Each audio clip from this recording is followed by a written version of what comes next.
All right, we're live. Assalamu alaikum, everyone. Welcome back. I'm JBrancatella, aka the Muslim metaphysician.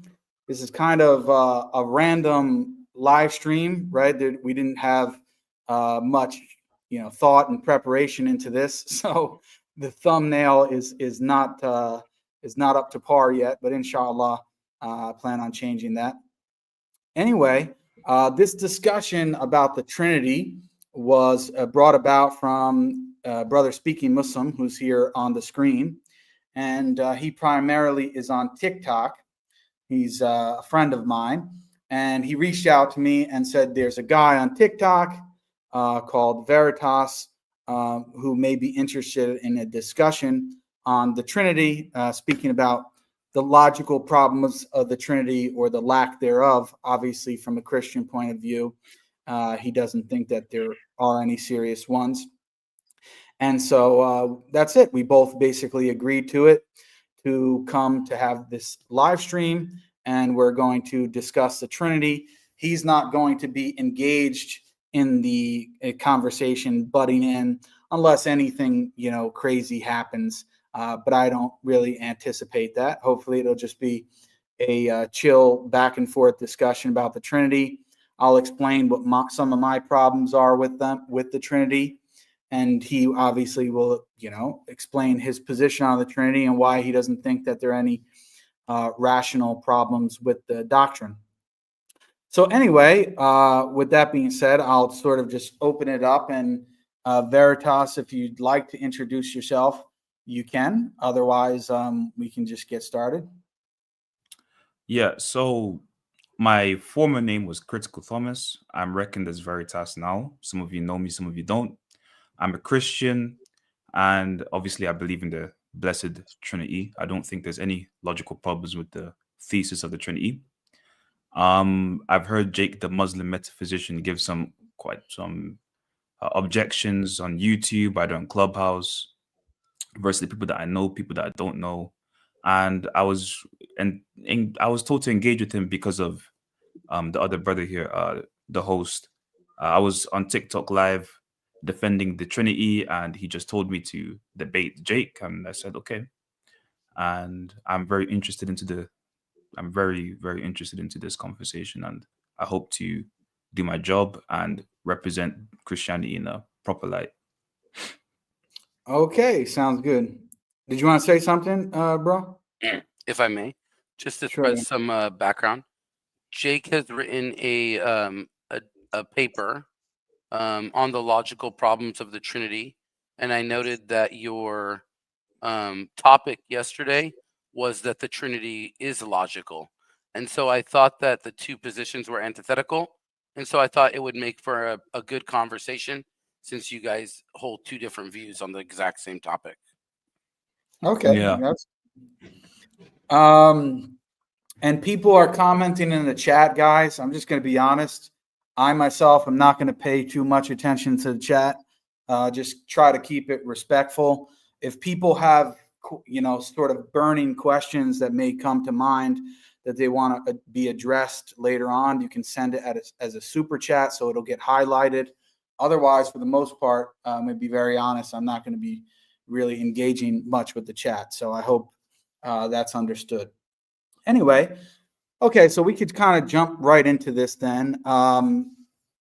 Brother Speaking Muslim had mentioned that I've written an article on what's called in the literature the logical problem of the Trinity. So, I mean, before I just assume things, do you have a good understanding of what that is? Not necessarily my article, because it doesn't really matter, but do you have an understanding of what the logical problem of the Trinity is? If you could just maybe explain it from your point of view before I make any assumptions. Otherwise, I can explain it myself for you.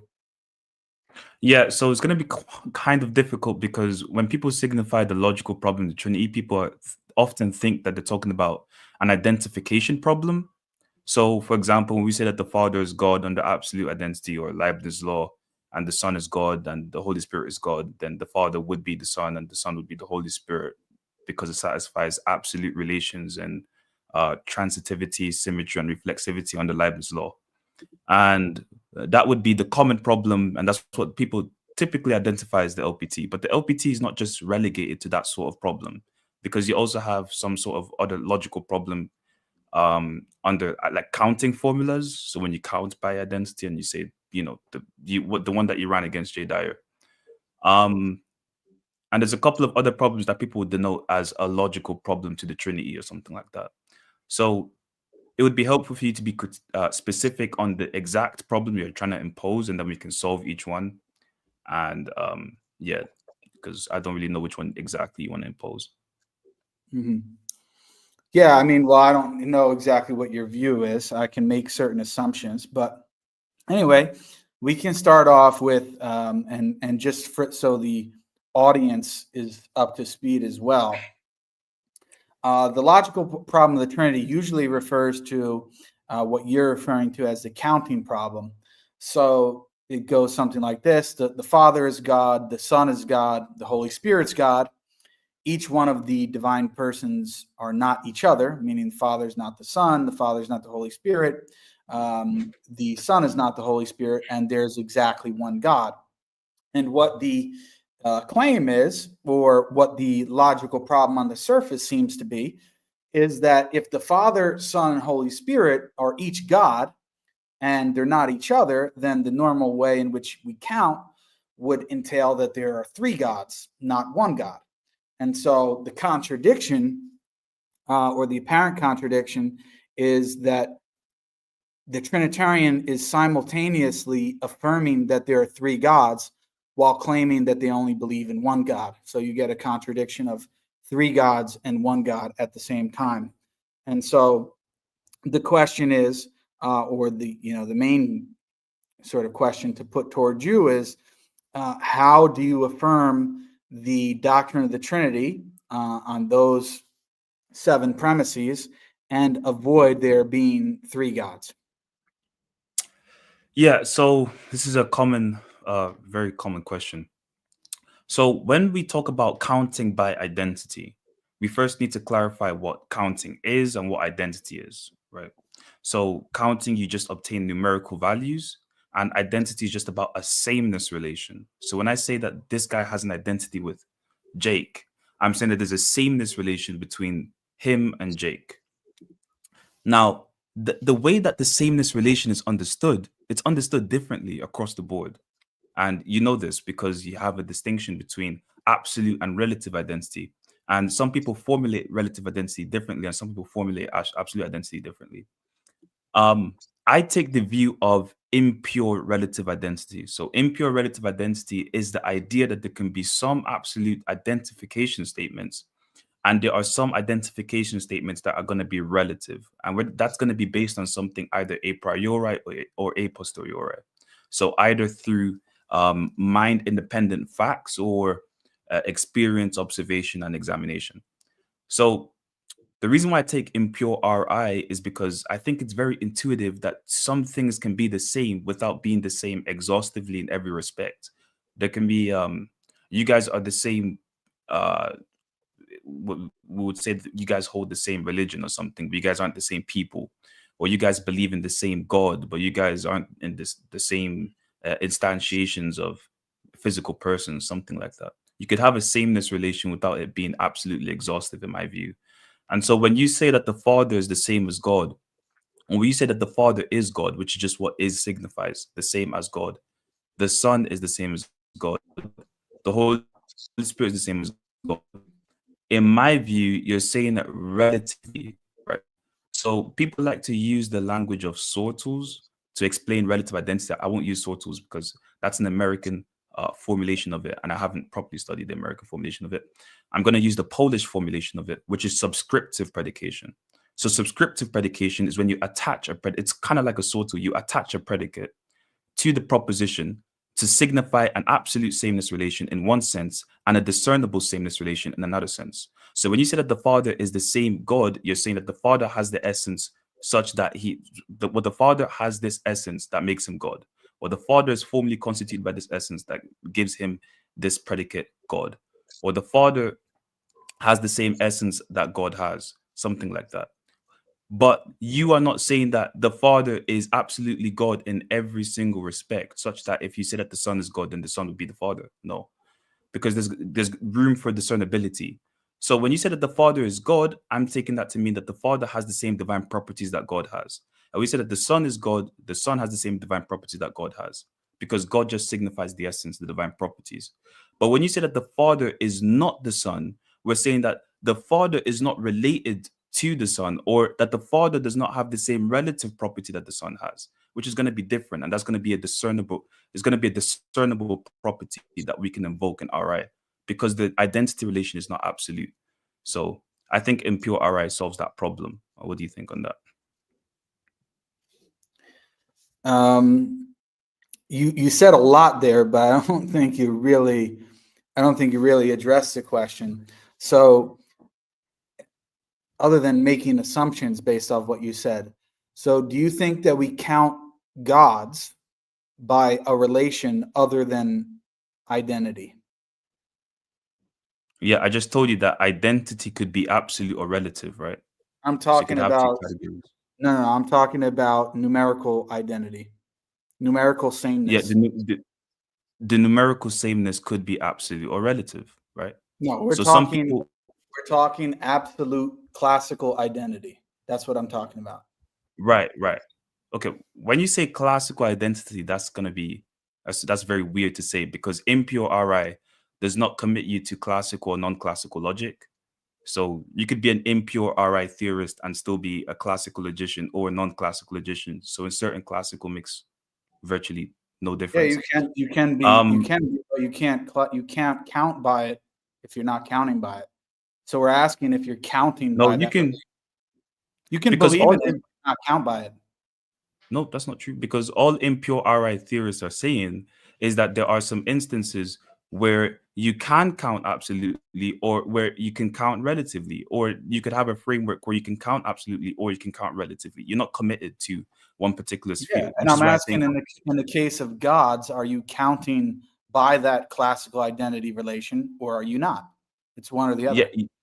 other. So you are, by classical, you just mean absolute, and if absolute is not just classical, when you're counting God, you are counting God relatively, and When I say, if you want me to answer the question, or you could continue if you want, but if we're not talking about the same thing, then we're not going to get anywhere. So we have to clarify our terms.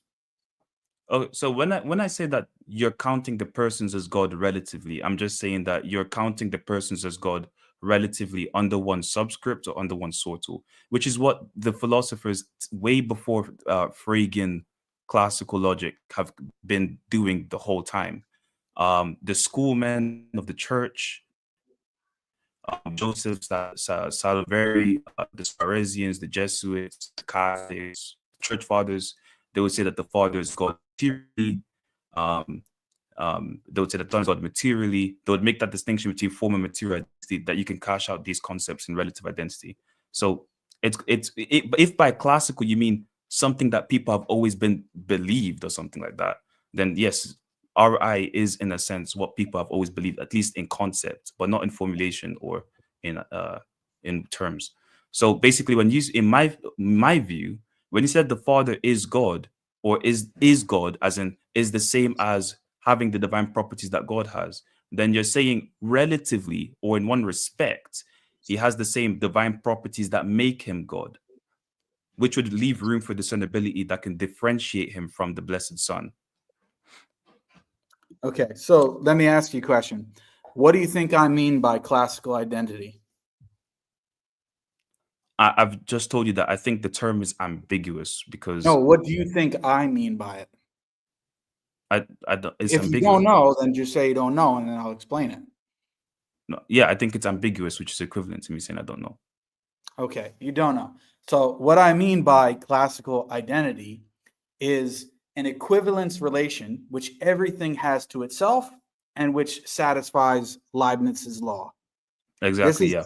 This is the definition that I'm literally have right in front of me. That is, I mean, I'm not looking on the page, but I have it quoted from Stanford Encyclopedia of Philosophy, their entry on identity. This is what is called the classical view. When I'm say classical Mhm. view, I'm not necessarily referring to Plato, Aristotle, Christian Mm. scholastics. That's not what I mean by classical. What I mean by classical Yeah. is the specific definition that I've just given. So are you clear on what I mean by that? Yeah. If you mean by classical, because some people would say Aristotelian classical logic and differentiate that from Fregean classical logic, even though Aristotle existed way before Frege. So the term classical is a bit ambiguous because it's a useless term in my opinion. What people actually used to be. In terms of Sorry, what did identity, you say? in terms of identity, it's well known. You have the classical view, which satisfies Leibniz's law and is an equivalence relation.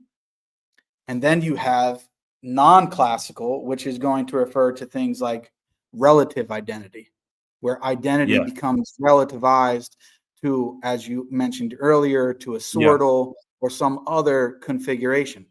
So that's, I mean, Yeah. that's how the term is used. But we don't have to quibble over it because the term itself doesn't really matter to me. It's really meaningless in that sense. All that matters is you understand what I mean by the term, and then we can proceed. Yeah, so you just said something very important. So you just said that you're using classical identity and then you're identifying classical identity as having absolute sameness relations in Leibniz law. And I just told you that you could have sameness relations in impure RI that are not absolute, they could be weak, right? So you could have weak equivalence relations. So what satisfies an equivalence relation is three conditions. So transitivity, symmetry, and reflexivity, which are all extensions of transitivity. And basically, in impure RI, you could have weak equivalence relations. So that the reason why people prefer to call this classical identity absolute identity is because of that extreme concept of it being of equivalence relations having this absolute strong sense. So an example is there's a lot of times in just everyday language where people say, oh, these two are the same, but they don't mean it in every single sense. Like there's times where you could see two girls on the street. They talk the same, they act the same. You just talk to them and say, "You guys are the same people," but you don't mean they're the same absolutely, as in they're the same object. You just mean that they're the same in one respect and they're different in another respect. Maybe they're different in substantial individuation and things like that. So that's what RI is trying to expose. It has explanatory power because it can explain strong equivalence relations and in situations and contexts, but also weak equivalence relations. And I'm saying that for the Trinity, there's a weak equivalence relation because of the absolute power and conceptual density of the Trinity. Yeah, but you're going well beyond the question. If we're going to make any progress in this conversation, we have to take things step by step. So you've Okay. understood what I mean by classical identity is that it's an equivalence relation which everything has to itself and which has nothing else, and it satisfies Leibniz's law. So my question is, when you count gods in the Trinity, when you're counting how many gods there are or the category of gods, are you counting by that relation that I've just described as classical identity? No, I'm counting by a weak equivalence relation. Or are you counting by another relation? I'm counting by a weak equivalence relation, not a strong one. Okay, so you're not counting gods by that relation. No. Okay, so Why do anyway, we have to? We don't need to. I can give you examples from your framework why you wouldn't need to as well. if you allow me to say what I'm going to say, then it will actually we'll save a lot of time here, because what some people don't understand is any argument that is made, including the LPT, has certain what we can call assumptions embedded within the argument. Okay, so anyone who doesn't know this, they just don't know anything about rational or philosophical arguments. This includes the LPT, or what's known as the logical problem of the Trinity. So, for example, one of the things that's being assumed, you can say, or in the background of the argument, is that we are counting gods by a relation of classical identity. If someone, or what and I'm using that as short term because I've already described what I mean by the term classical identity. If somebody is counting by a relation other than classical identity, then they're just saying that the argument works under that assumption, but we just reject classical identity for counting gods. Okay. Likewise, someone could go a different route and say that, well, yeah, the argument assumes classical logic, and part of the package of classical logic is the law of non-contradiction. But I'm going to take a position that the law of non-contradiction is not universal, doesn't hold universally, and therefore there can be things that are true contradictions. They can take that position, but in that case, it doesn't mean that the argument is no good or the argument is not sound or valid. They're saying that it Yeah, is. yeah, I know what you mean. Yeah, It's just the case that they take yeah. a position. They take a position which they take a position on logic which goes against what the argument is assuming. Okay, so that's the point that I want to be clear on. Now, you very clearly have just stated that you are counting gods by a relation other than classical identity. The argument that we went over from the beginning, which you were right to point out, that when we say the logical problem of the Trinity, there really isn't only one problem. Some may be used more than others to explain, what they're referring to by that. But the most common one is what I'm talking about here. And your response to that is basically, well, that argument assumes that we count gods by a relation of classical identity. I reject that. I'm counting it by a different relation, and therefore I, escape the conclusion of there being three gods. So is that a fair summary? And I just want to be clear on that before we move on. Nah, I don't think that's a fair summary, and I think there's some rhetorical underpinning there. I don't know if it's intentional or non-intentional, but I'm just going to expose the problem. So, one, classical logic has constraint principles. The constraint principle that you just mentioned is, for example, the principle of contradiction.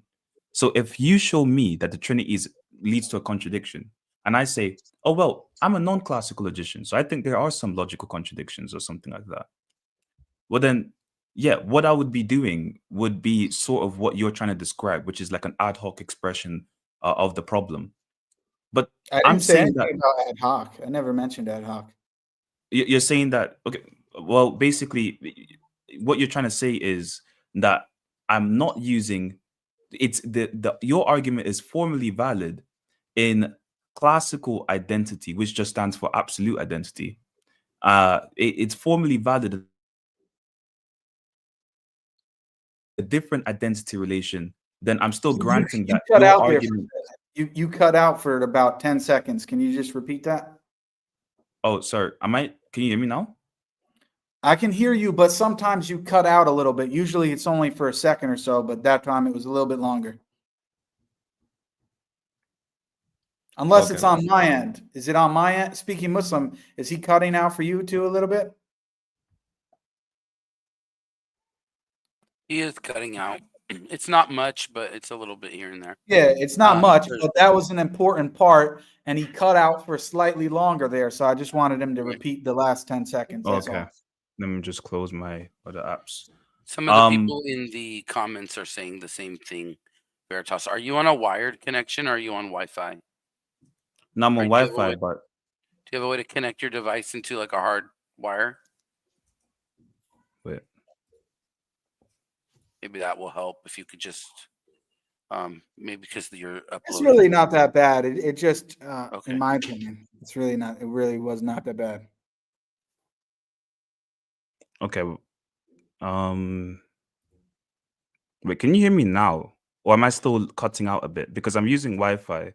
I can hear you. Yeah, I can hear you. We can hear you most of the time. It's just every now and then it gets a little bit choppy, but that time it lasted for slightly longer. That's why I didn't want your video feed is one beat behind your voice. So you're but that is he's been like that the whole time. I don't know if it's really that's why I suggested if he plugs into a hard wire, it might be better. Let me try changing my all right, my resolution. Give me a second. Sorry. Yeah, we'll just wait for him a little bit. See if we can. I mean, it's really not that big of a deal.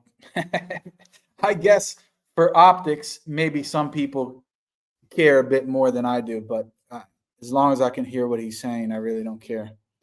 Fair. I was just thinking if he just drops and comes back, it may sync him properly. Yeah, he might, but otherwise, we'll just have to go with it, I think.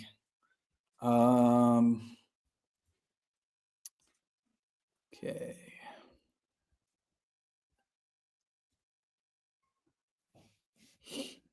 Oh yeah, it was my resolution. All right, wait a sec.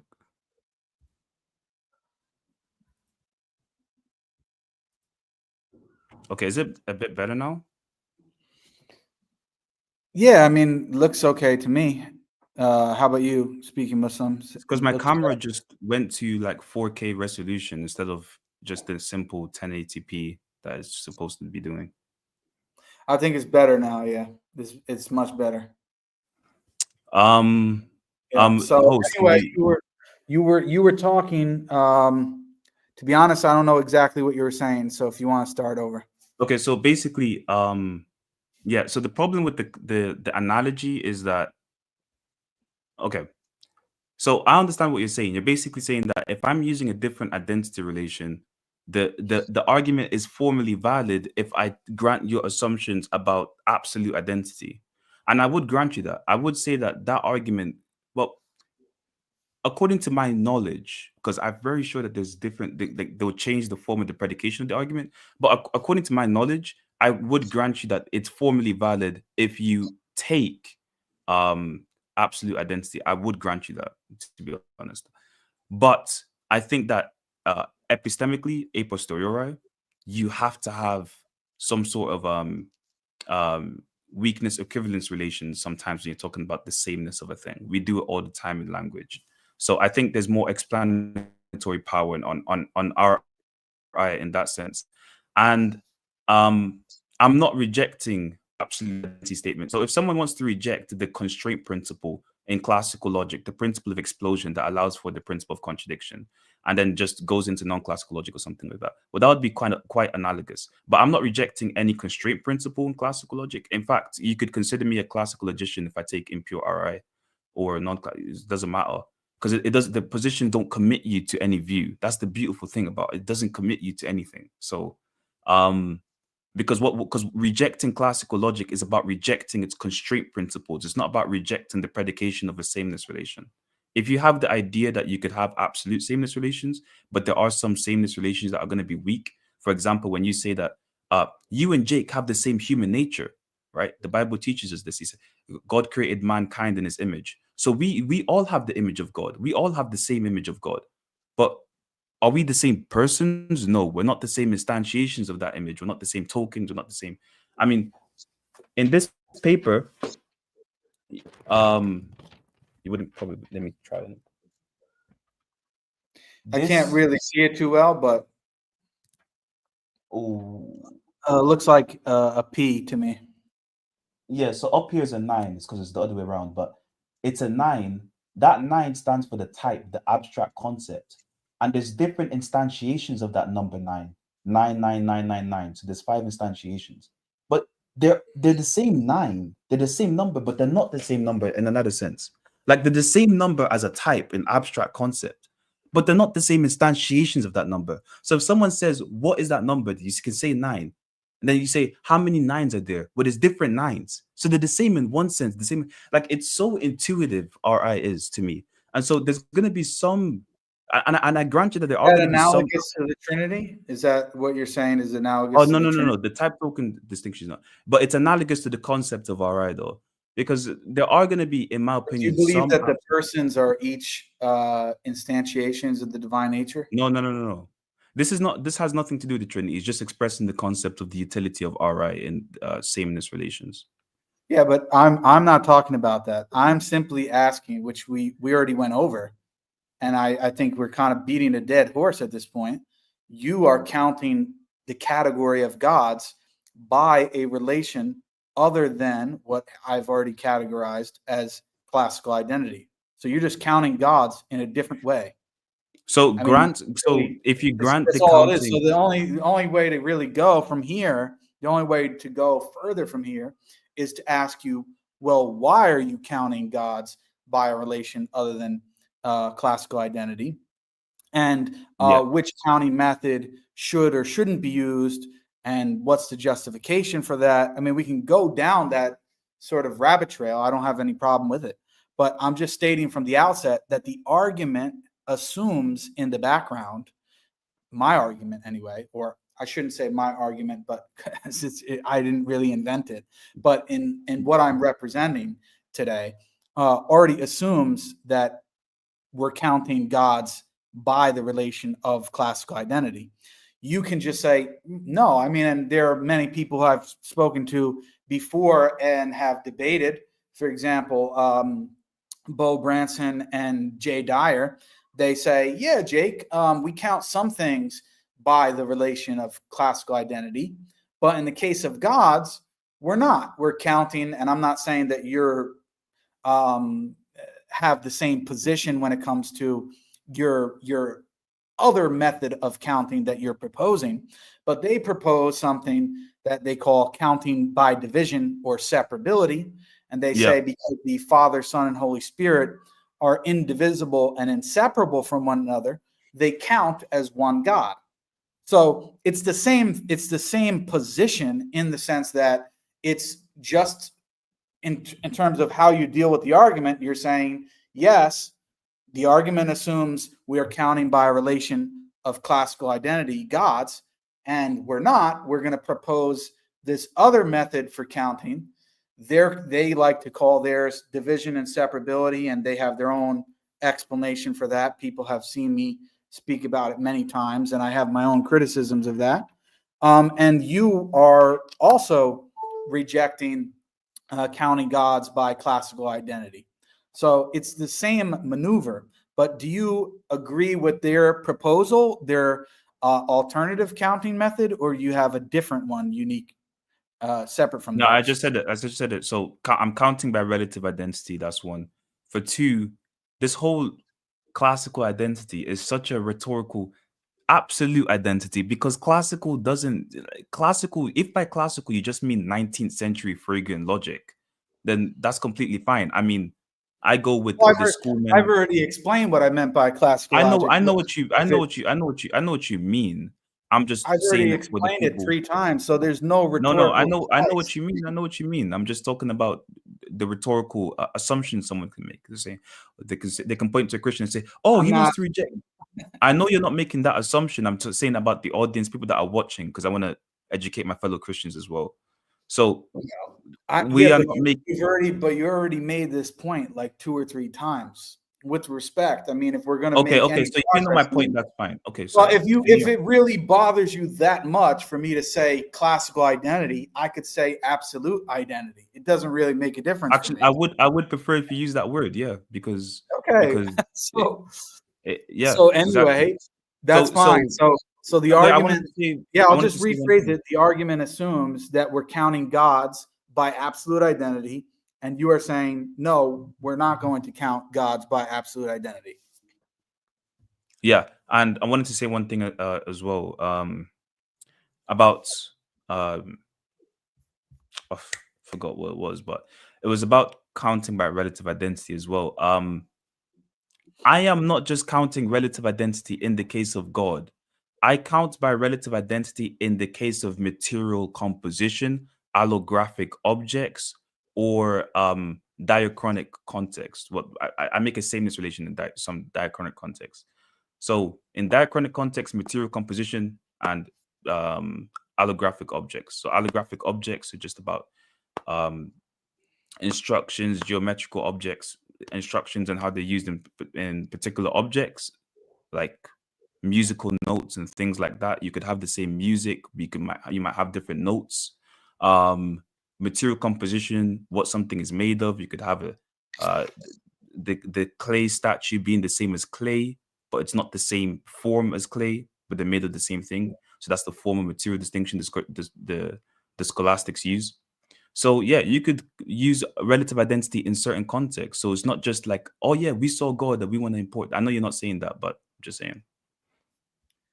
Okay, so just so people understand this, and this is not, so people see that this is not just Jake making this claim. Bo Branson, who I've already mentioned, he has an article where he discusses this, and I quote this section in my article, so I'm just going to read this. This is from the article that Brother Speaking Muslim mentioned earlier. As Bo Branson notes, the result of the first 6 propositions is that there are 3 gods because of how we count today. And this is a quote from his article. Today, Branson says, we count F's by 1, logical subjects that are 2, discernible from, or at least not identical to one another, and are quote unquote F. That is, if X and Y differ in any way, and both are F-ish, we count them as 2 F's. In other words, if the Father, and I'm just using this as an example, if the Father and the Son each are God or divine or whatever, substitute word you want to use there, if each of them are God or divine and they differ in some way, which Trinitarians admit they do because the Father's unbegotten, the Son is begotten, and we can give other examples. But anyway, if they differ in any way, then we count them as 2 F's. We would count them as 2 gods. So Branson notes that that's the common way that we count today. And obviously you are saying that, well, yeah, we're not going to count gods by this relation of absolute identity. I'm trying to stick to your word there because I don't want to keep going over the same point. But because we count by gods, if we count gods by absolute identity, we would get 3 gods. Branson and in your case, both of you say, well, yeah, Jake, that's true, but we're not going to count gods by absolute identity. We're going to count them by some other relation. And yeah, you're trying to give motivation for that. Branson tries to give motivation for that in the same paper that I quote and in other references and the new book that was recently published. What is it called? One God, 3 persons, 4 views. He goes over that as well. So, I mean, to me, it's very clear. People can see on this particular issue where the argument stands and where or what I've put forward. I'm freely admitting that the argument is making the assumption that we count gods by a relation of absolute identity. And you're proposing that we shouldn't, or that we don't count them by absolute identity. I want to ask a question related to this, which is that in terms of the persons, the 3 persons in the Trinity, do you count them by a relation of absolute identity, or do you count them by some other relation? The 3 persons in the Trinity, do I count them? What do you mean exactly? Do I count the persons in relation to the essence of absolute identity, or do I? You're saying There that are do I 3. count? Well, let me say it this way. We agree there are 3 persons in the Trinity, right? Yeah. How do you get to 3 persons? How do you count them as 3? By the discernibility sort of invoked by RI, or the discernibility subscript invoked by RI. Okay, so explain what you mean by that, because the audience won't understand these terms. We're Okay, making a so lot of assumptions when we say RI and subscript and all these kind of things.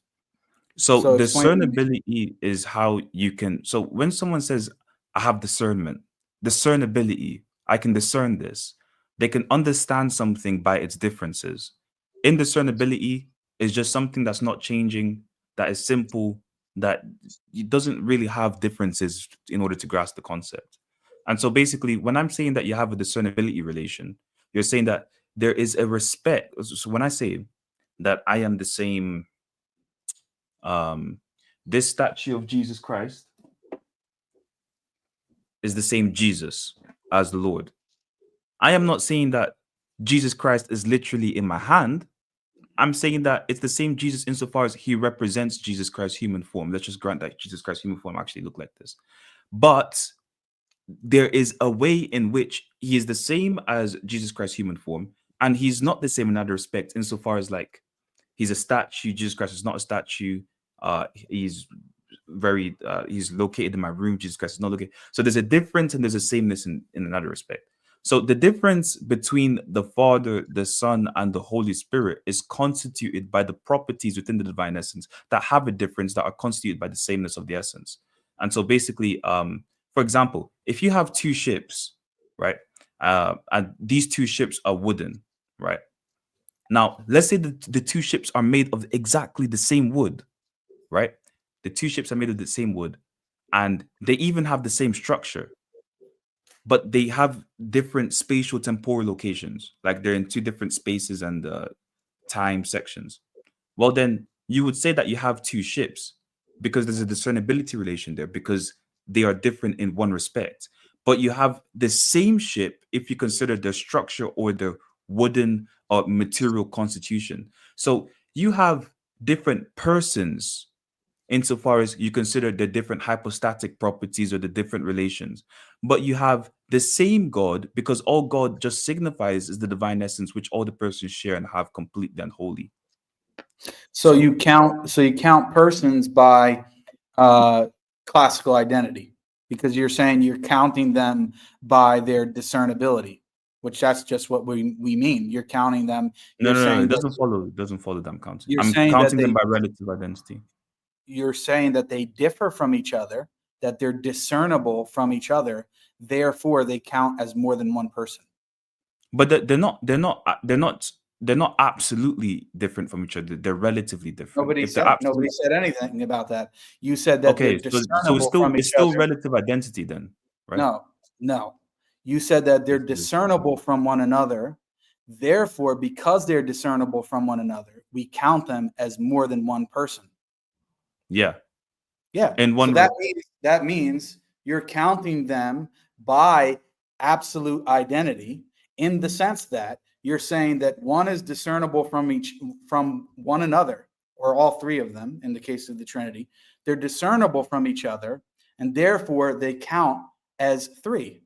There's no relative. You're Yeah, not appealing to relative identity. It's still relative. So You're it's not still relative. appealing to relative identity in order to count them as three persons. That's not You're not true. doing it. You're It's not. not true. So in order for us to understand that there's three persons, you are still counting relatively because there's a respect in which there's a respect that allows for differentiation But in order for us to understand it. that's an irrelevant respect in terms of the category. It is relevant because you're talking about God. You just said, would I count the persons as different persons as God? That's what you just No, asked me. no, that's not what I asked you. You're not Yes, you even did. following the conversation then. That's not what I asked. That's what you asked me. You asked me about the Trinity. You said, No, what did you ask? Can you repeat your question? said the category of persons. We already went through the category of gods. You said you did not count them, the category of gods, as a relation of classical identity. What gods? Now we're saying the category of persons. How do you count the category or the sortal of persons? You count them by You just used the term. Hold on a second. You count them by classical or absolute identity. You're not appealing to the fact that they're same in some ways and different in another way. That's irrelevant. The fact that they're different for you in some way is sufficient to count them as more than one person. That's the point. Okay. Dude. When you said that I'm using the sortal of persons, that proves my point. When I say that there's three. No, it doesn't, because we're asking about when we say the category of persons, the category of gods, the category of attributes, it doesn't matter.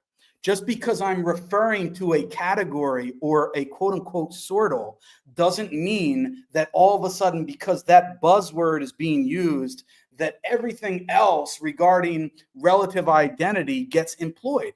That's absolutely ridiculous for you to make such an assertion of that. In this context, though, do you see my point that when you say in the sortal of persons, we're still making the discernibility relation between the persons and quote unquote already God? Went through that about God. We already went through the distinction of how. But I know we went through that. I know we went through that. Hold on. That's irrelevant. I know we went through that about God, but we can't just radically distinguish the two, because when you say the persons, you're just talking about the persons. We're gonna get to linking the two. What do you say? Okay, what do you say?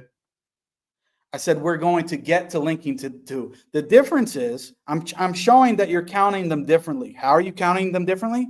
Because in the question of gods, okay, the category of gods, you're saying that discernibility is not sufficient in order to count them as more than one God. Then when it comes to persons, you're saying that the discernibility of the persons is sufficient to count them as more than one person. That's a Okay, clear look, difference. when we say when Trinitarians say that we have three different persons, do you think we mean absolutely or relatively?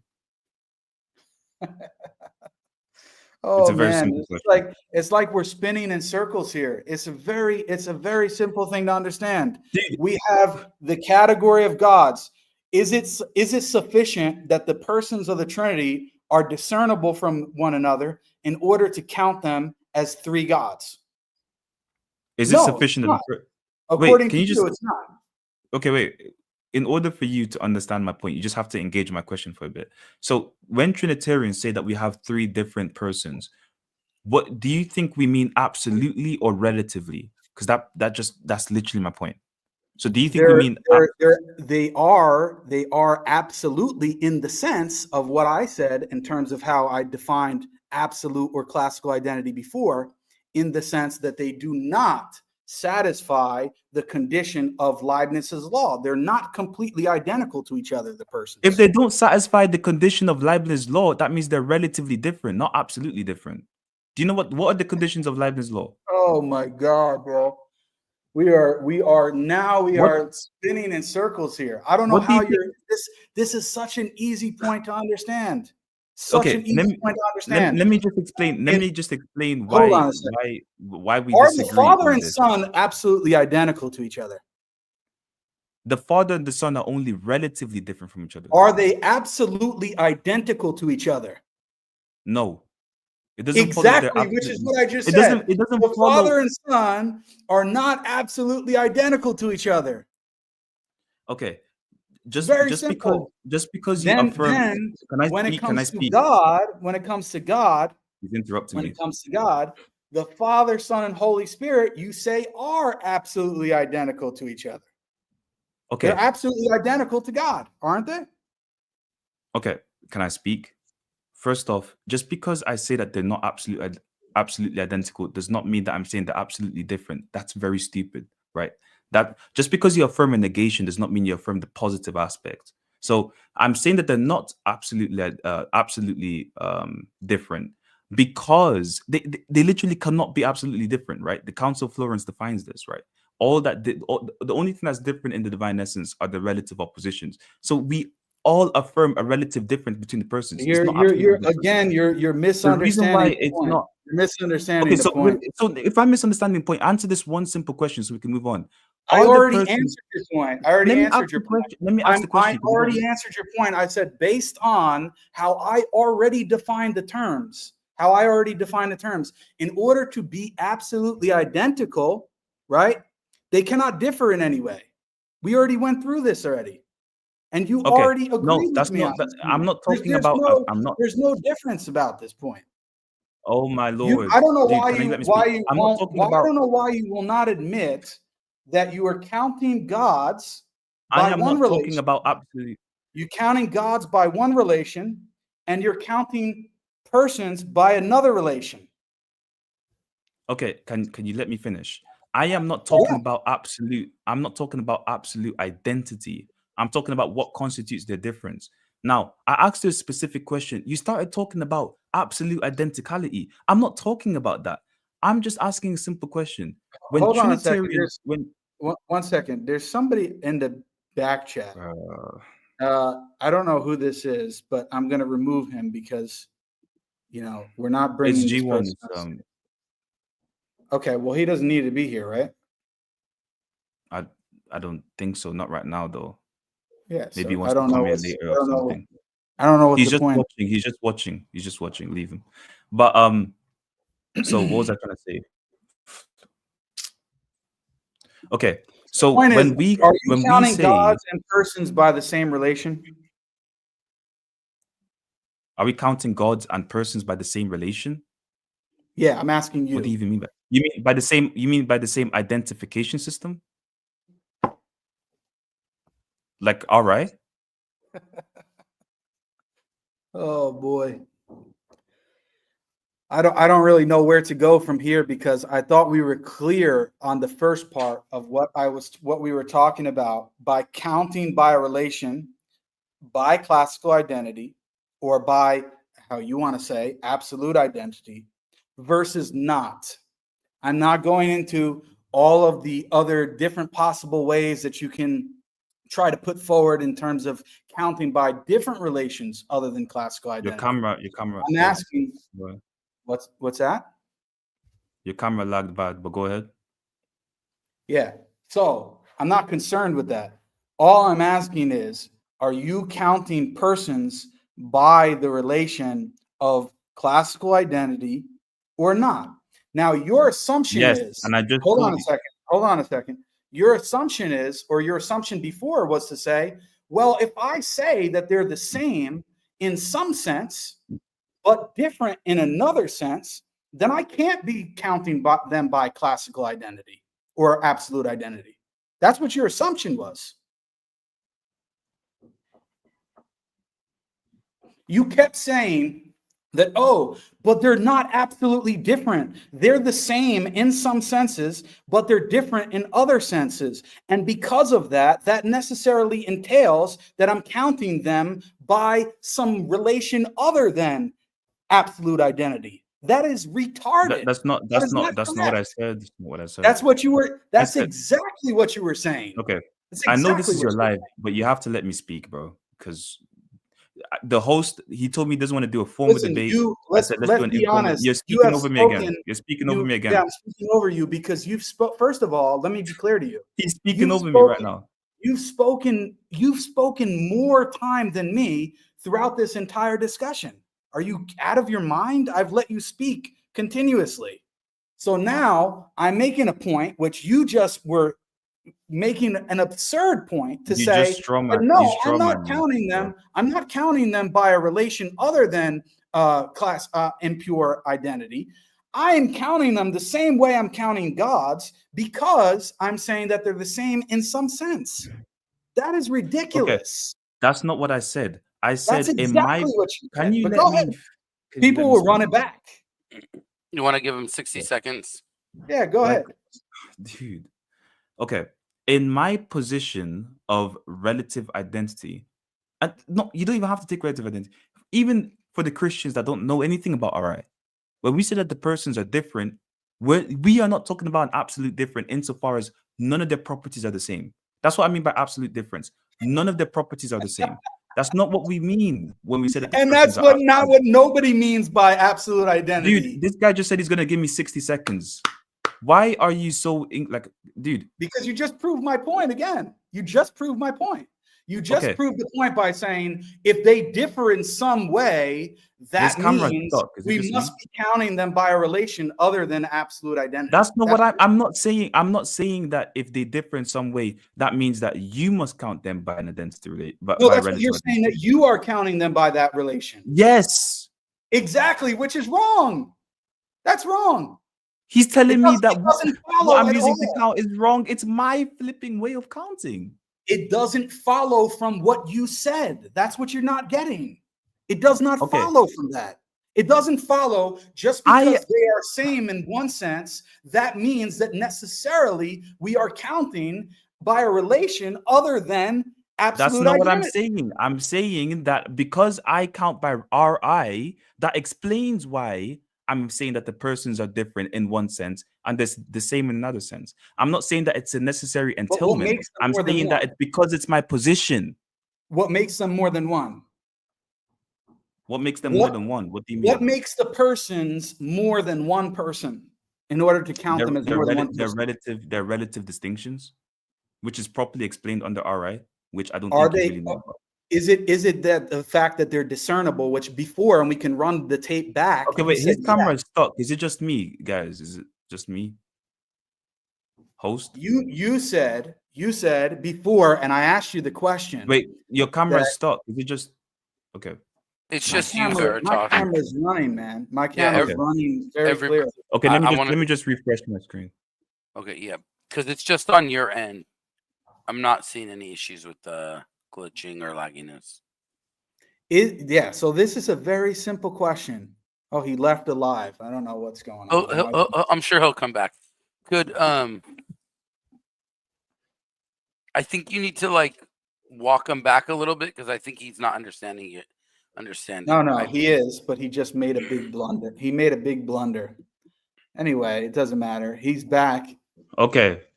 So I'm counting. So the oh, question, this is a very simple question. Is discernibility sufficient to count the persons as more than one? Yes, of course it's sufficient to count the persons as more than one.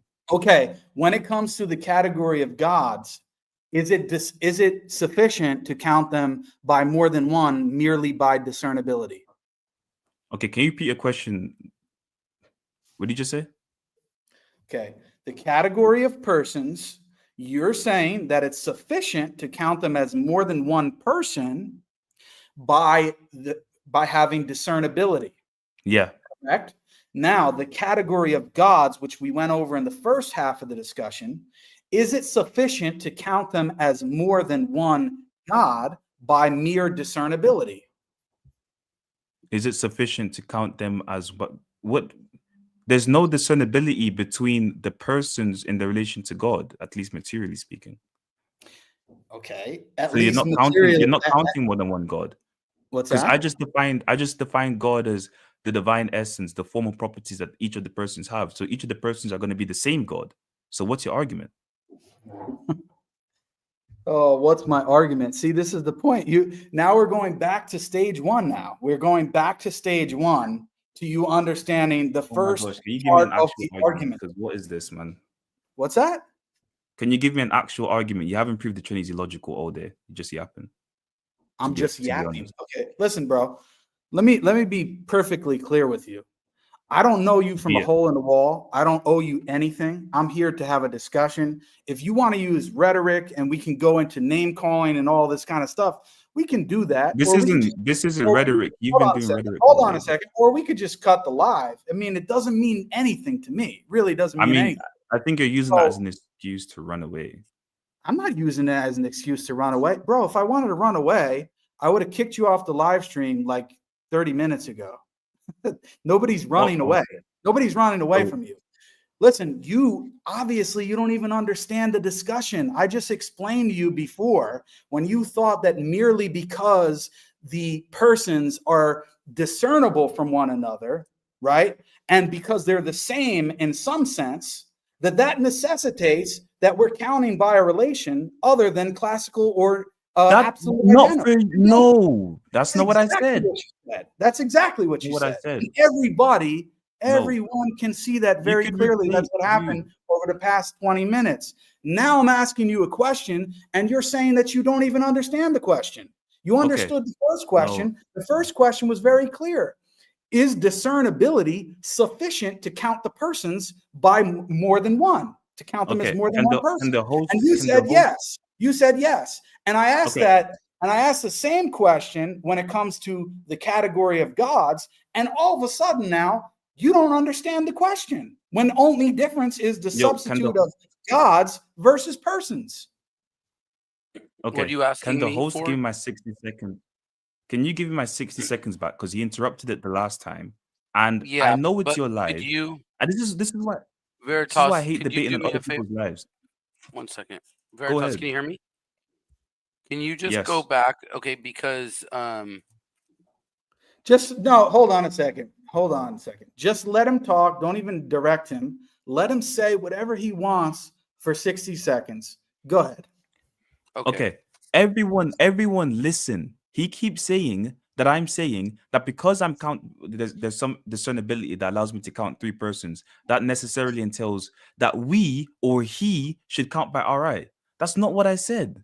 That's not what I said. And everyone knows that that's not what I said. I said that because I'm counting by IRI, because I'm counting by RI, that's why I count the persons as being relatively different and having room for discernibility between each other and not discernibility between themselves in relation to the essence. Because I'm using RI, not because if there's discernibility between two objects, you are necessarily inclined to RI. It's because my system, my position is RI. Now, what I want him to do is to give me an argument against my position, not yap about sentences and terms. And I'm not going to be disrespectful. I'm trying to be respectful as possible. But I don't like this whole rhetorical game. He's not giving me an argument against the Trinity this whole time. I've told him that when I'm counting the persons, I'm using RI. That's why I can explain my discernibility with RI. Like, dude, no one is saying that it's a necessary entailment for you to follow RI. No one is saying that. Are you done? Yeah, I'm done.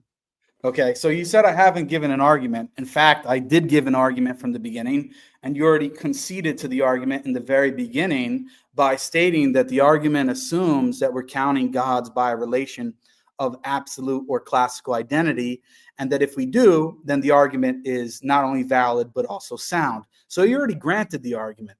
Secondly, when you said that, oh, we're counting gods by a relation other than classical or absolute identity, we already put that to the side, or at least we did temporarily.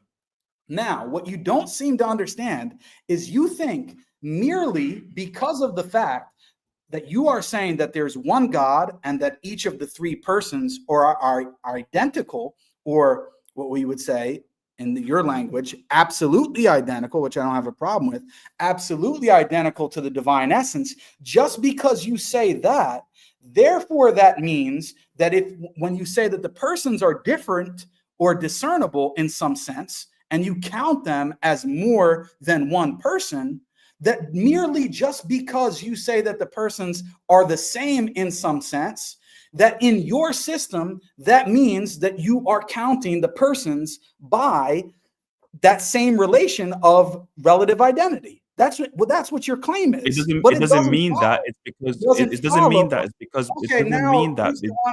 Who's the one that's interrupting? You're interrupting. Oh, so we could do the 1-2-1. I Okay, let you fine. talk. You wouldn't interrupt me. I let you talk, and now you're interrupting me. As far as you don't interrupt me when I'm talking back, that's fine. Did I interrupt you? I thought I let you talk freely. I didn't know we was doing the 1-2. It's okay. Just go ahead. So anyway, the point is, your assumption is just because it's supposedly your system that you're counting gods by what you're calling relative identity, that therefore means that you're also counting persons by relative identity. That's your claim.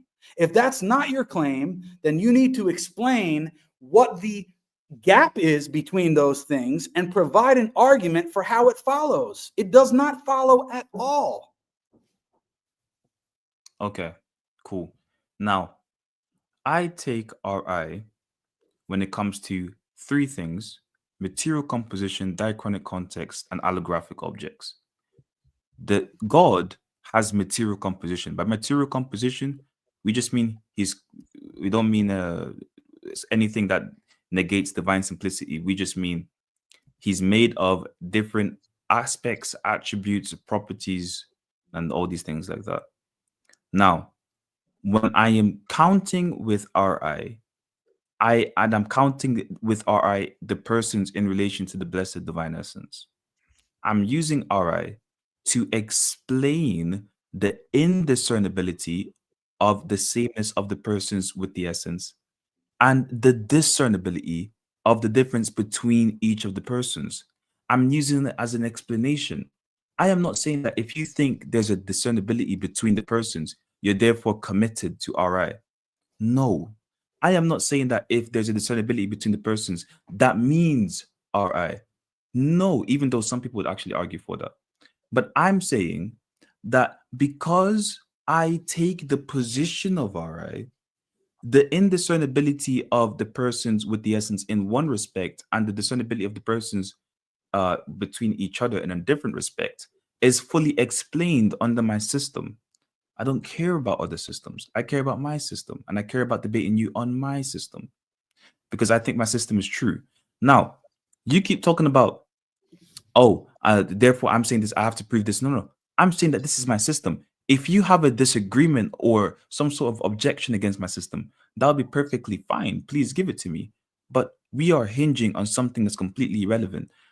I want to know how the Trinity is illogical and we're hinging on something that you think I said or didn't say. Dude, I'm saying right now that Ri in my system explains how the persons are indiscernible in one sense and discernible in another sense. That's what I'm saying right now. And I want you to engage with that. Yeah, exactly. And you're calling it impure, right? Yes, impure, yeah. Okay, where are you getting what is impure relative identity Trinitarianism? So impure, well, so there's a Or what's the Polish difference between philosopher. pure and impure? So pure RI and impure RI is going to be differentiated by what they believe in relation to identity statements. So basically, Geach, for example, who's a quote unquote pure RI or an absolute RI theorist, is basically saying that, and he's making a very controversial claim, but he says that absolute identity statements are unintelligible. So when you say that X is X, that's just unintelligible. You have to say that X is the same variable as X, or X is the same object as X, or something like that. If you read his book on logic and you go to page 253, explains this against Frege. Now, if some other philosophers like Dutch, who I take, he doesn't want to be too controversial, and I think his view is very intuitive, where he says that there are some absolute identity statements. Like if you say one is one, yeah, that just makes sense. Like one is one, two is two, three is three. But there are going to be some relative identity statements, right, where you can make room for discernibility. If I say I'm the same man as Jake, or me and Jake believe in the same. No, that's going to be different. But me and G1 believe in the same divine revelation, something like that. But me and G1 don't believe in the same formulation of them, something like that. Where you can make a sameness relation statement where there's discernibility and indiscernibility, and so you can make absolute and relative identity statements. So that's going to be impure RI. And I take the impure RI position because I think the pure RI position is a bit controversial and I'm not fully prepared to defend that position. Okay. So going back to what you were saying before about the persons and the divine nature, divine essence, you take you believe that the persons, and you can correct me, I'm happy to be corrected, but so far as I understand you, the persons are absolutely identical to the divine essence, correct? If by absolutely identical, you just mean indiscernible from the divine essence, then that's fine. Yeah. So they're. But I still don't. I actually don't. Actually, I don't agree with that. I think they're relatively identical to divine essence. How so? So John Duns Scotus, Saliveri, Jesuits, Catholics, Aquinas himself, in Article 28 of the Summa, they would agree with me in a sense, in concept, but not in terms. But they would say that the persons are either formally or virtually or conceptually something, whatever people want to follow. But I think that the persons are formally not the same as the divine essence, because what is the divine essence is technically metaphysically unknown. But I think that the persons are the same materially as the divine essence, insofar as they're made of the same properties and constitution that the divine essence has in reality. So they're going to be relatively identical because they're the same in one respect and they're not the same in another respect. So the sortal G for material identity, and the sortal Y that they're not, that which they're discernible in for formal identification. So Explain in what sense they're different? So they're different in the I'm saying formal okay, let me rephrase. I'm not cutting you off, but let me rephrase. I'm talking about in reality. In reality, are they absolutely identical? Yeah, in matter, in reality, yes. Okay, so in reality, this is what we're talking about. We're talking about in reality, they are absolutely identical. The persons to the divine essence. Yeah. But the persons themselves, the Father and Son, let's just say, for example, they are not absolutely identical or in reality absolutely identical to each other. Is Yeah. that your position? Mm-hmm. Okay. That wouldn't commit me to absolute identity, however. I know you don't not making that statement yet, but I'm just clarifying. I'm still under RI to say that. Okay. So, and you think that this position that you've just explained, is that in agreement with what I call classical, or what we would call absolute identity? I don't think it's an agreement to absolute identity. I have problems with absolute identity when it comes to material composition and diachronic context, like identity over time. Okay. We wouldn't Good. want to say. Yeah, good. So we're getting somewhere. So again, for people who don't know or don't understand, right? This is another objection, or you can say part of the logical problem of the Trinity, however you want to frame it, doesn't really matter to me, is that if the Father and the Son are absolutely identical to the divine essence, then by what we call classical or absolute identity, it would follow that the Father and Son are identical to each other. Okay, so you agree with that, correct? Yeah. Like if you use a strong Therefore you. equivalence relation, then I agree. Sorry, say that again. So if you use a strong equivalence relation and grant the form of the predication of the argument, then I agree. And like for Yeah. example, like So in this case, I mean, because we talked about what I meant by absolute or classical identity. It's an equivalence relation, right? That a thing has to itself and to nothing else, and that it satisfies Leibniz's law. And I mean, we can go into the details about Leibniz's law, but you already mentioned them. That it's identity in this case is going to be transitive. It's going to be symmetrical. It's going to be reflexive, right? And it's going to assume indiscernibility. So, in that sense, you're saying that your conception of the Trinity is not in agreement with that. that might so I'm saying that if you formalize the argument in that way and you take strong equivalence relations, then I can grant that it would be formally inconsistent. That's why I take impure R. Well, that's not the reason why I take R, but I think that impure RI actually solves that problem. And it would be the same problem that people pose against identity over time, where some people actually don't even think persons exist because of this problem. For example, Yeah, I Muhammad. understand all that, but this is going to complicate the picture. I mean, I'm happy to listen to that, but I'm aware of that. We're just trying to get clear on what Yeah. your position is on the Trinity. So Mhm. in this case, I just want to be clear before we move on, because otherwise Yeah. it's a waste of time if we're not understanding each other. So in this conception of identity, which I'm saying is the classical view in the way that I described before, what you want to call absolute identity, okay? But as I said, that Stanford Encyclopedia of Philosophy represents as the classical view. It's, yes, referring to basically Frege and post-Frege, okay? That this view of yours of the Trinity is not consistent with this view of identity, in the sense, I'm not saying it's denying it, or in Geach's sense, which you mentioned earlier, of saying that absolute identity doesn't exist at all, and there's no such relation as absolute identity, or that's completely incoherent or nonsensical. I'm not saying that you're making that claim, but you are saying that when it comes to the Trinity specifically, that it is not actually consistent with or adhering to absolute identity. Yeah, it's not consistent with the Trinity. It's not consistent with identity over time. It's not consistent with material composition. It's not consistent with allographic objects. It's just not Okay, consistent. so again, just as I said with the other argument, or however you want to frame it, the counting objection, it's the same thing.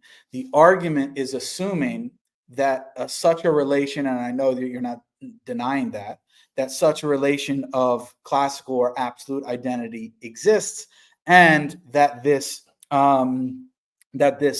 relation is going to be consistent, or should be consistent, with the Trinity. So if someone denies either completely, as someone like Geach does or others do, if someone outright denies the existence of classical or absolute identity, or at the very least says that it's not universally applicable in the case of merely making an exception for the Trinity, or saying that it's not applicable, or it's not doesn't work for the Trinity, but also doesn't work for these other things, then you're granting, again, just to be clear, you're granting that on absolute or classical identity, that the argument is both valid and sound, but you reject that that classical or absolute identity is going to be the way that we analyze the Trinity or other things. Are we in agreement? I could do so for the debate, but I'm very sure that a lot of people can respond to that argument in a different way by changing the form of the predication of the copula. So, do you know what the copula is in philosophy? I mean, if you're talking, look, I already know where you're going. If you want to go that route, we can go that route in terms of you're talking about substituting terms and all those kind of things. I don't have any issue. We can discuss that. But before we move on, I just want to be clear: is that your position? If I'm you not. don't I'm hold not it, moving on. I'm basically saying that when you say valid and sound, what I'm well, saying is, if classical or let me be clear: if classical or absolute identity is true and it's universally applicable, such that it's also applicable to the case of the Trinity, this would entail. This is what it would I think, yeah, entail. that the argument would be valid. I'm not sure about sound, Now I'm though. Because saying it would entail that if any two things that are identical to some third thing, in the case of the Trinity, let's say the Father and Son being identical to the divine essence, then it follows by classical and absolute identity that the Father and Son would be identical to each other. I mean, if you accept that, that's fine. If you reject it, that's fine. We can discuss that. I just want to know what your position is. yeah, I'm saying that if you grant the form of predication of the copula, so I asked you what the copula is, but you didn't really answer me. The copula in philosophy is the is that connects the subject and the predicate. So sy is smart or something like that. So the copula is. So if you change the form and you derive like if you reformulate the argument, well, then it wouldn't be sound anymore. But I do agree, though, that the argument would be valid if you take absolute identity, you take absolute identity to be universally applicable, just like it would be valid that there's no identity of sameness of person over time. There's no Yeah, you can say there's no change. I mean, people use this kind of argument to say that there actually is no change in reality. I understand this, but again, we can go to those things. We could have a whole separate discussion on those points. But I I'm know. just So clear I'm on the saying, I'm Trinity. answering your question. I'm basically saying yes, just like there is other problems, because I don't want people to think, oh, well, it's just not like it's just a problem for the Trinity. We just want no, like it's a big problem for other things in philosophy that we have to account for. If I point to an object and I say this ring light over here, well, if you grant absolute identity and you deny identity over time, then what does this even mean? It doesn't mean anything because it's consistently changing and it's consistently changing its identity every microsecond. So the term this wouldn't even make sense in human language. And so I would even be able to say, yo, this guy Jake is a really smart guy. This host is a really good host. I wouldn't even be able to say, like, it's just unintelligible. So, I mean, of course, I could grant you that if I grant absolute identity and grant the form of your argument, that would be unintelligible for the Trinity, but it's unintelligible for a lot of common sense problems. So why would I have to, like, I'm not bothered. I want to know why RI does not work for the Trinity. That's my big problem. That's what my concern is. Yeah, but I mean, again, what I'm trying to do step by You're step taking it is step by step. Yeah. I'm saying, here's the argument. What's your response to the argument? What does my argument assume? And then we can go into those other points if need be. I mean, most people will be lost, which most people are already probably lost, which fine, it doesn't matter in that sense. But, you know, in the case of, just as a sidebar point, I'm assuming since you're a Thomist, you believe that God I'm not a is, Thomist. No, I'm not.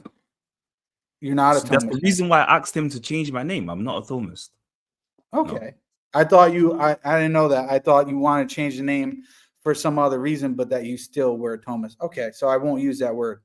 Then I'll just ask the question. Do you believe that God is outside of time? Depends on what you mean by time. You mean temporal time? That God does not experience succession? Experience temporal succession? No. So you don't believe God is outside of that? That he does experience succession? I don't know what you mean. So by succession, you mean like a succession of events? Is that what you mean? Okay. I think the term is ambiguous. I just need more. What do you define succession? Succession means, for example, God does one thing, and just making it as simple as I can. God does one thing, then he does something else, and that there's a real difference between those things. And he really did one thing and then did something else afterwards. So it's a succession of events in the causal order. Yeah, no, God does not experience that. Okay, good. So in that case, even when you're going to these examples of persistence throughout time and talking about whether or not the object remains the same and personal identity over time, even if, for the sake of argument, even if I granted that was a reason for us to appeal to relative identity in certain cases, that wouldn't necessarily be a motivating factor for the Trinity, because the Trinity itself is outside of time, and the very thing that is in question, that if I granted for the sake of argument, which I don't, I think there are other explanations that I don't have to appeal to relative identity, but the thing that is making us want to appeal to relative identity, which is personal identity over time and the problem of change and persistence, that wouldn't motivate us to accept this view for the Trinity, because the Trinity doesn't have that aspect. Yeah, but with all due respect, this is like a very quite ridiculous argument, because so the reason why it's a ridiculous argument is because anyone that's acquainted with relative identity knows that relative identity doesn't just deal with diachronic context or identity over time or a succession of causal events. I was dealing with one objection. That's the one objection I was dealing with. I didn't say It's that not it's an- only. I said that this wouldn't be. It's a not an motivating objection factor. because it's not an objection because I never made the claim that the RI merely just solves diachronic contextual propositions. I think RI solves three types of propositions, which I gave you before. Sorry, three types of conditions, which I gave you before: material composition, allographic objects, and identity over time. So I think the Trinity falls under the category of sorry, God forbid. I think that the category of material composition can be predicated to the Trinity because the persons are not materially composed, but formally composed of different properties, and that could allow us for a distinction. But I am not talking You're gonna about have the same identity over problem there. time when I'm invoking RI. I'm not talking about identity over time when I'm trying to use RI for the Trinity. I'm talking about material composition. If I say that there's a clay statue and there's clay, well, the clay is the same as the statue in the sense that the clay has the same matter as what the statue is made from.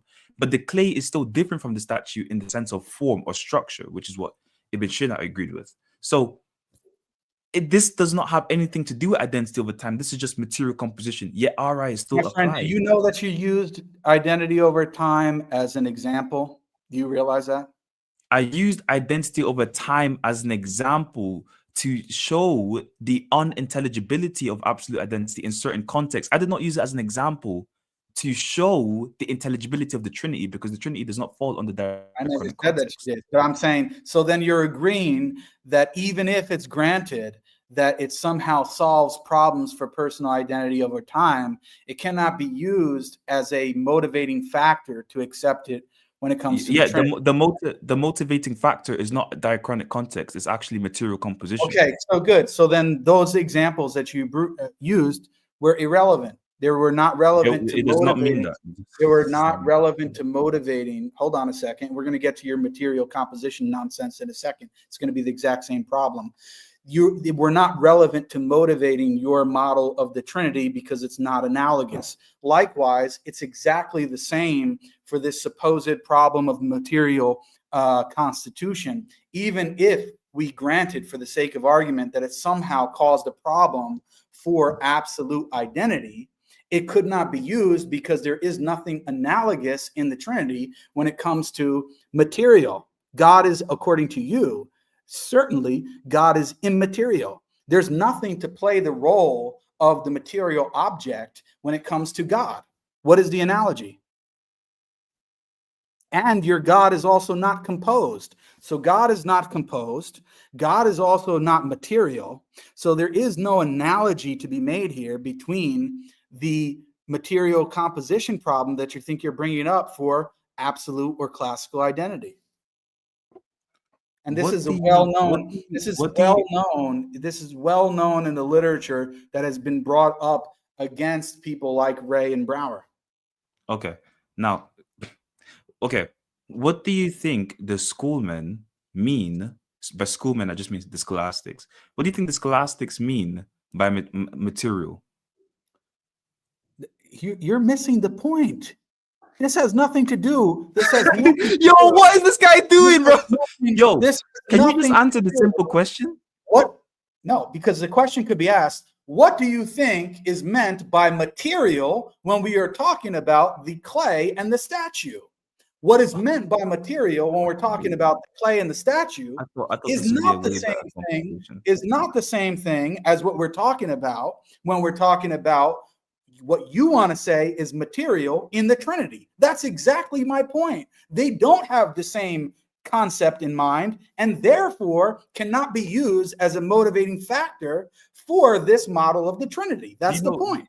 This reminds me of the time when I was at Speaker's Corner and I told Muhammad Hijab that the Trinity has a substance, and then this guy was talking about substance in the chemical lab and talking about how it's not analogous.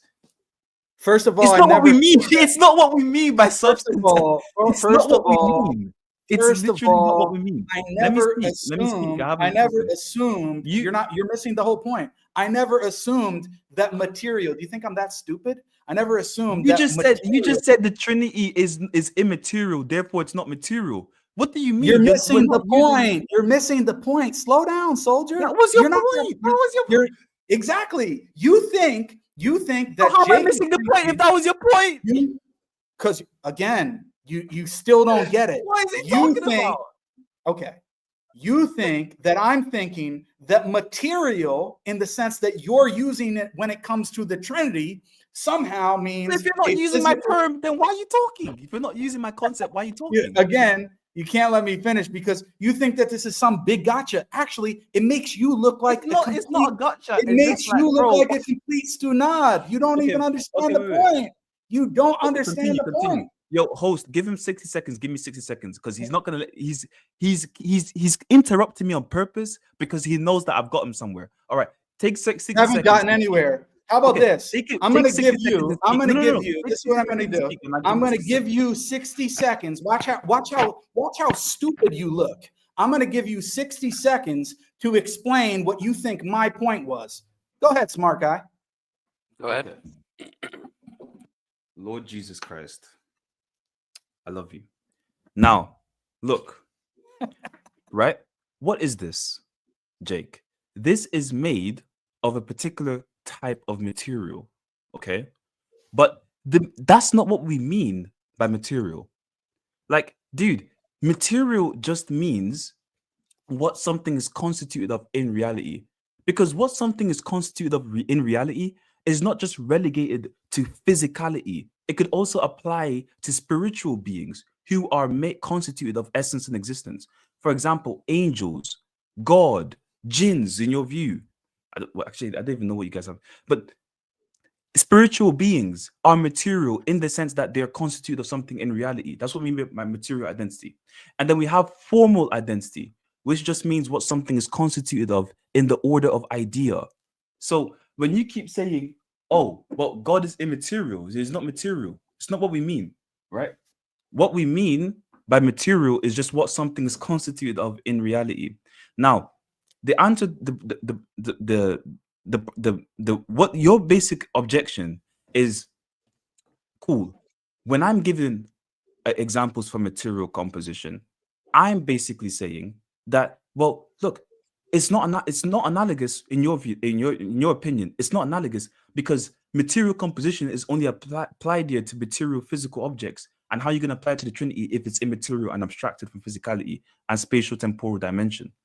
But by material composition, all I mean is what something is made of. I don't just mean physical things. For example, angels are materially composed. So yeah, angels are materially composed. They're composed of essence and existence. Now, you also said something. You said that God is not composed at all. That's not what this is completely not what we believe. If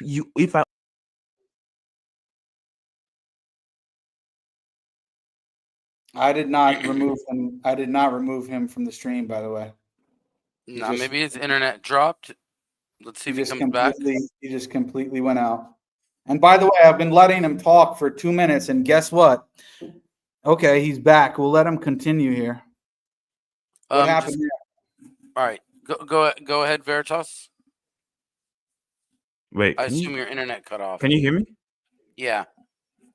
It looked like I just got kicked, but you guys said my internet went no, out. So you didn't. You didn't get kicked. You were not kicked. Okay, I'm cool. the only one here that has. Go ahead, Veritas. It's touch the computer. Go okay, ahead. so Start your so time. basically, Go.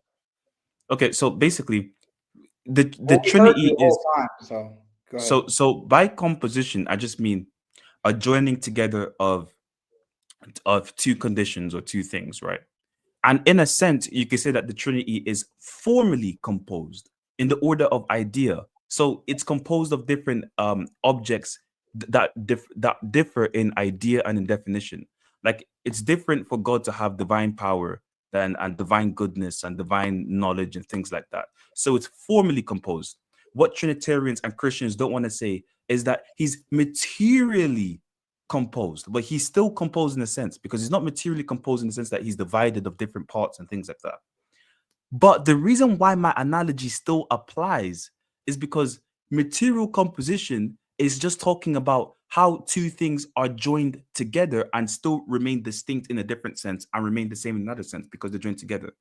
And if you take that understanding of material composition, then it applies to every single being, right? It would still apply to the Trinity because in the Trinity, the different attributes, even though they differ in the definition and the idea, they're joined together by the blessed essence in reality, perfectly and simply. Scotus calls it a contraction. So basically, the persons are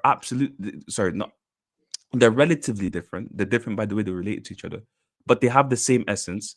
But what the point is, you can describe the composition of the different properties in that essence with Ri, right? Because you could say that in Ri, the Son is not formally or definitionally or conceptually the same as the divine essence, but in reality, he is the same as the divine essence because he's just the individuation of the divine essence. Like, so you still have composition in that sense. So the composition just signifies how two things are joined together and how you can explain how two things are joined together with Ri, and them being the same in one sense and then being different in another sense.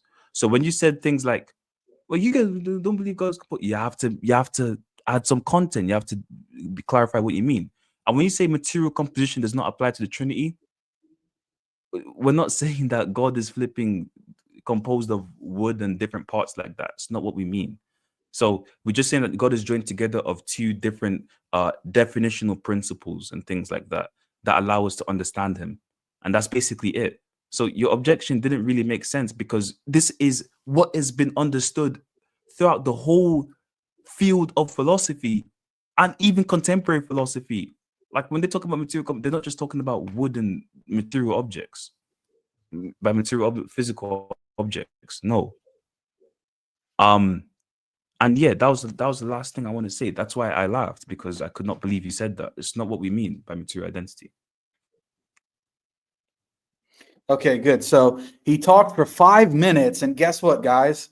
He didn't even get my objection. So the only one laughing, or the one that should be laughing, is me, because you just showed how foolish you are, that you didn't actually understand the objection. You thought that Jake was saying, oh, because we're using material in one sense, we must be using material in the exact same sense when it comes to the Trinity. And because we're not, therefore, the argument, or the motivating factor for this conception of the Trinity doesn't work. That was not the point, genius. That was not the point at all. So why don't you just mute your mic and I'll explain it to you, okay? The point is that the examples that you're giving, okay, I'm not talking about that the term material cannot refer to anything other than some physically composed thing that we can touch and feel and wrap in a blanket or anything else. No, that's not the point. You can use the term material to refer to anything that you want. Oh, it looks like he's got an internet problem here. I don't know what's going on here. Now we've got 2 people on the screen. Let me remove. I don't understand why, when you said mute, it kicked me out. Like, what? That's well, as you can you see on the screen that you have 2 screens there, sir? Yeah, what's the second screen? Because it's still loading. The other screen was you. The other screen was your previous one. You're obviously having internet connection problems. Okay. Wait. So anyway, back to the point, as I was trying to explain it. The point is not, that the term material cannot be used in different ways in different contexts. I'm not so stupid to think that Trinitarians believe that God is or that this person here, Veritas, believes that God is, it's cut out again. I don't know what's going on. He keeps cutting out here. And then they're going to accuse me of kicking him out. My hands are right here. Nobody's kicking this guy out. And his friend is in the back room. So, yeah, G1 messaged me. G1 message from the chat. Let's see if he comes back. G1? What does G1 have? G1 has nothing to do with this, bro. I think he's just his friend. Yeah, but he's not here. My point is, this guy himself, he keeps losing his connection. Yeah, that's why I was asking him if he could plug his internet into the device. I kind of expected this to happen because the internet was already lagging from the beginning, but so far okay, hold on. I'm adding it back here again. But so far you guys are tracking. Jake, it's your turn. You were speaking. Could you go back 30 seconds, Jake, because in case Veritas missed it? Sorry to make you repeat yourself. I'm just going to repeat the same point. The audience, maybe he's not hearing it. So you are, actually, before I make my statement, you are having internet problems, right? I think so, but I think it's connected. I think it's because my device was connected to too many devices. I just removed one, so let's try. Okay, because I don't want you or your friends or anyone else in the audience to accuse us of removing you, because nobody has removed you. Oh yeah. No, he's not removing me. Okay. Do you have another device you can remove? Can you remove like 2 or 3 more devices? Yeah, it's only my phone right now and the laptop. So okay. So we shouldn't have any more issues. Anyway, yeah. So anyway, my point was, and sorry to the audience because they're probably hearing it for the 3rd time. My point was not so stupid as to thinking that Trinitarians believe that the term material in any context must mean a physically composed object that you can, touch and taste and smell and all these kind of things. This is not my claim at all. What my claim was, and in the context of the example that is being used, the example being used was a clay and a statue. The clay being made into statue, and this example, This is the example that you gave, just like you previously gave an example about personal identity over time, or objects persisting throughout time and preserving the same identity. I refuted that to show that it's irrelevant to when it comes to the Trinity. Likewise, this is also irrelevant, not merely because the term material is being used and because it's being used in different senses. It's because the example itself, the lump of clay and the statue, actually involves physical material objects. It's not just because of the word, it's because of what the example itself contains. So you need to show how this example can be employed and used to motivate the same claim about the Trinity when there is nothing analogous to play the role of the lump and the statue in the doctrine of the Trinity. That's what the claim is. And if you think that this is so stupid, then I'm happy to be considered so foolish and so stupid, because this response is represented in the Christian Trinitarian academic literature on the subject by many philosophers who respond to Ray and Brouwer's material constitution model. So this isn't something Jake that came up with. And by the way, I just want to say to the audience, I'm happy to say that Jake is not that smart, guys. I'm really not that brilliant at all. In fact, pretty much all of what I've said is not something that I've come up with. This is from me reading the literature on the subject. So this is not a unique objection that I have dreamed up in my own head or in my own apartment here and came up with it on the spot in response to Veritas. No, it's not. This is represented in the literature. And I don't think that Ray and Brouwer have actually had a good response to this. And in fact, they've actually admitted that this is a forceful objection. So over to you. Okay. Dude. I'm going to use the Quran as an example. So in Surah 24:35, it gives an example of Allah's light. It says, Allah is the light of the heavens and the earth. The example of his light is like a niche within a lamp. So God's guidance, his light, is compared to a light and a lamp. How stupid can someone come to a Muslim and say, oh, well, your prophet is not accounting for Allah's light because he's using physical objects, a lamp, to signify God. Dude, the analogies symbolize the concept behind everything else. They don't have to be exhaustive in detail. And the point about the composition thing is not about physical objects. It's about the joining together of two things and them retaining their distinction. So, and that could be formal, ideal, like logical, or real. So the example with the clay, right, and the statue is that if you have a clay statue and you have clay, well, when you say they're the same, at least logically speaking, because it's a logical concept for two things to be the same.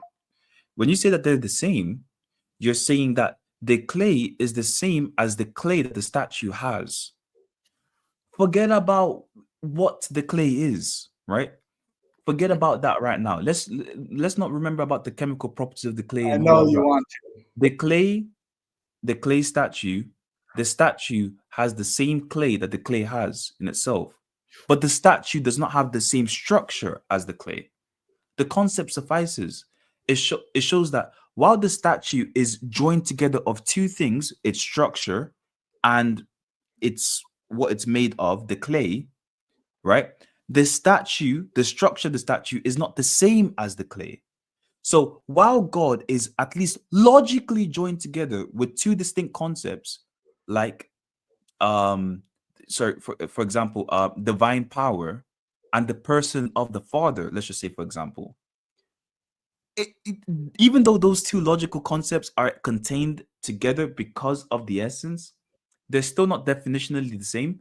So you say that they're the same in one respect in regards to the essence, insofar as they have the same essence, and they're not the same in regards to their definition. That's all material composition is trying to signify.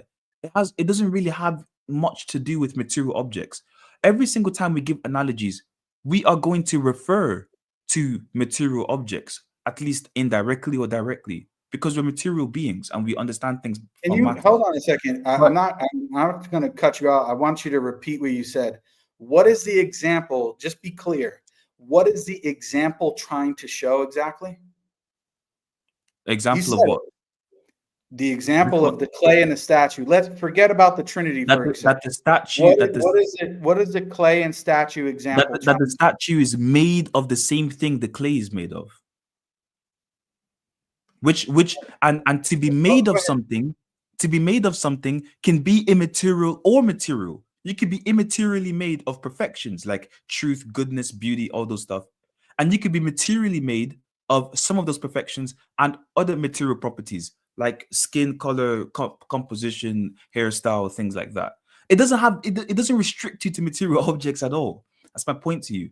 So God, he's made of the perfections of being, right?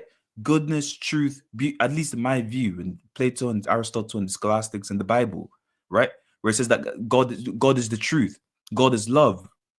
1 John. So when we say things like these are perfections of being that God is made of, right?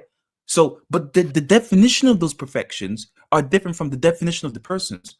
To define what the Son is different from defining what the perfection is, even though the Son is the same as the perfection and the Son has the perfection. Do you get it? So that's the point of composition there. That's the whole point of inducing our eye with composition, to explain how two things are logically joined together to be the same, but they are logically different, but in reality they are the same, but the logical difference accounts for different definitions and different understandings of two of them. That's the point. That's why RI is relevant, and that's why our RI has more, in my opinion, explanatory power than AI or absolute identity, because you can explain context. You could explain context where the sameness relation is not exhaustive and is not strong and it's weak, and you can explain everyday language. When I say these two people are the same, I'm not saying that they're the same object, am I? I'm saying that they're the same in one respect, but they're different in another respect. RI explains these simple common sense problems. And all the church fathers, all the scholastics, they held to the concept of RI. So what's the problem? I want to see how RI does not work for the Trinity. That's what I want to see. They all held that, right? I don't think you can do that. I don't think you can show how RI does not work for the Trinity, because you know that RI does. Okay, yeah, I know, guys. He got me. You know, listen, I've been letting you talk for like 5 minutes, bro. I just asked you a simple question, and then you went on for 5 minutes. The point is, because I was talking before you asked me the question. What's that? Because I was talking before you asked me the question. No. Even before that, from when you initially started, the point that you were trying to explain, okay, is what is the point of this example, this analogy, right? My point to you is, and what I was trying to get at, because you're not really explaining it in the correct terminology, is what the example is trying to show is that you can have what's called numerical sameness without identity. That's what the view is actually called, numerical sameness. In other words, saying that this is one thing or one object, even though they're not completely identical. They're not identical. Numerical sameness without identity. Now, I'm saying in the case of the lump of clay and the statue, right?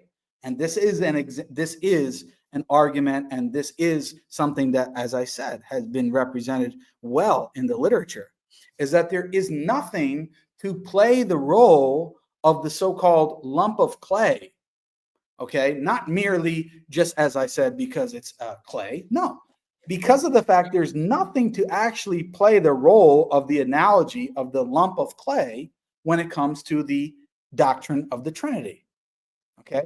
But There's more to the to point, play the role of the analogy. That's not true. Oh my God.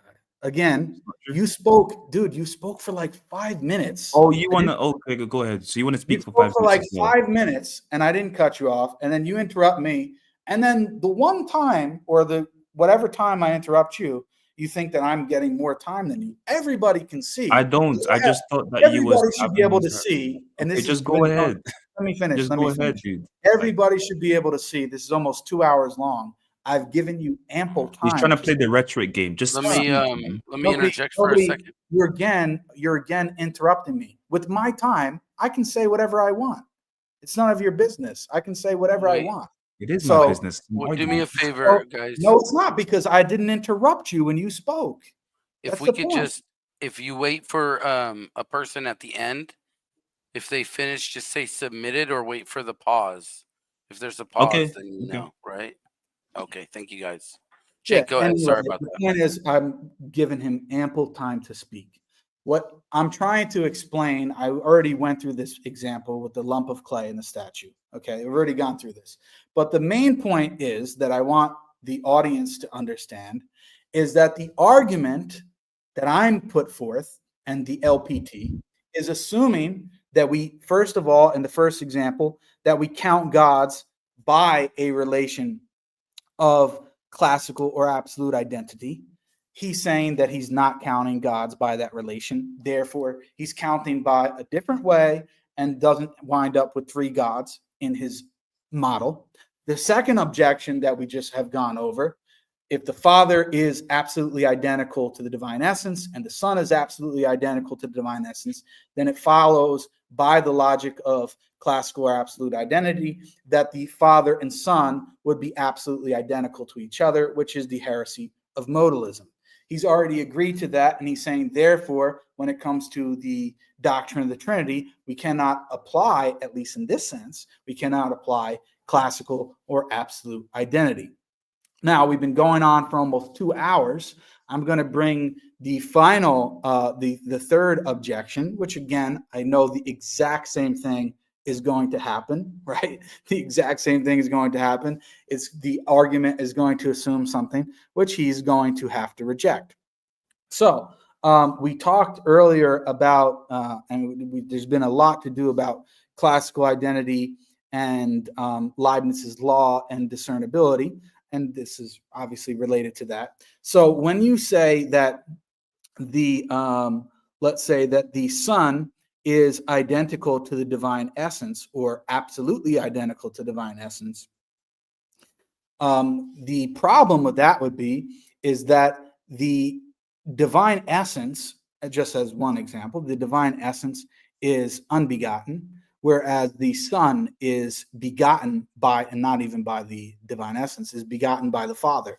So how is it the case that you have, and the same thing can be done with the Father, Son, and Holy Spirit. How is it the case that the Father, Son, and Holy Spirit can be identical or absolutely identical to the divine essence if there are things that are true of the persons that are not true of the divine essence and vice versa? Or another way to put it, that the Father, Son, and Holy Spirit have properties that the divine essence does not have and vice versa. How can they be absolutely identical if that's the case? Can I speak now, host? Yeah, go ahead. Okay, notice how all of his objections assume the silly trash, put in the bag, stupid identity relation that's absolute. Like, it's so dumb, right? Now, his objection is basically saying that if the divine essence is unbegotten, which is a sorry, this guy just keeps texting me. Which is it's a categorical, it's a predicable error. You're attaching a predicate to a subject that is not, that has no relation to the predicate. So, for example, if like, oh my lord, dude. Do you want to mute your mute your phone? So Yeah, I put it on. concentrate. I thought I put it on D&D's. D&D. So, I didn't put it on D&D. So, yeah. So if the Father, the Son, and the Holy Spirit are the same as the essence, dude, I've told you time and time again that the Father and the Son are relatively the same as the divine essence. So they're not the same definitionally, they're not the same formally, but they're the same materially. So they're relatively identical, and I could use R to prove my point. Now, at least a posteriori. Now, the point here is that when you keep telling me that the divine essence is unbegotten, unbegotten is a relational term. It's not an essential term. Okay? So it doesn't make any sense to say that, to attach the copula, right, with divine essence, and the copula just is, but guys, the copula is what connects the predicate with the subject. So it makes no sense to connect divine essence with unbegotten when unbegotten is not an essential term, it's a relative term.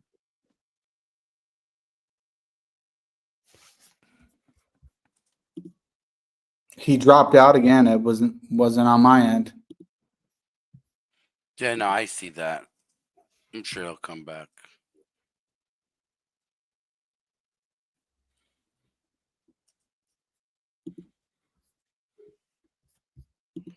Okay, looks like he's back again.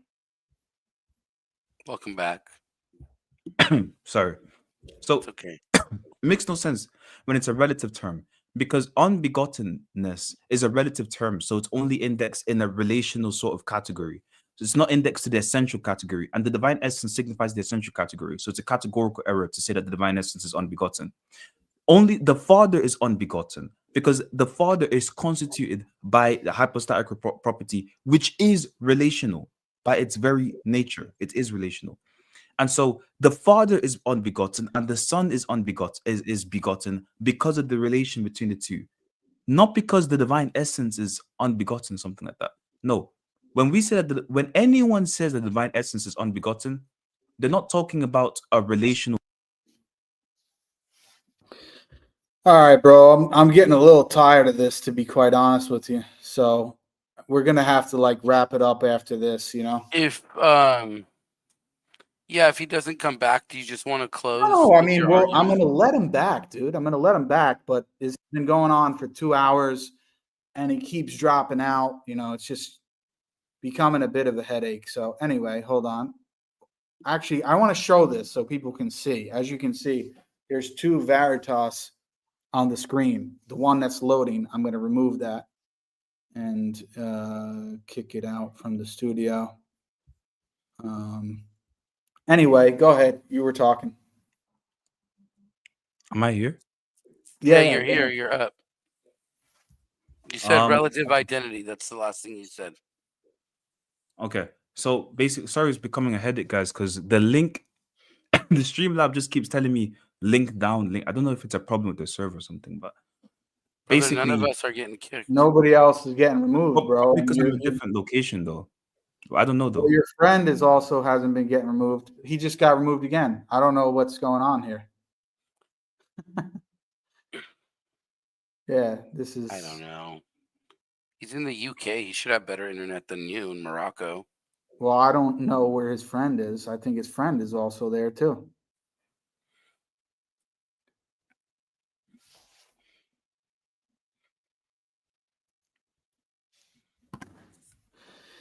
Anyway,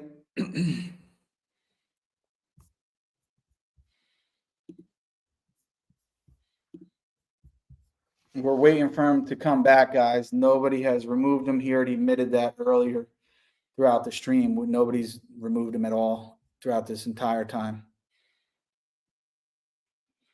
Yeah, this has been clinical so far.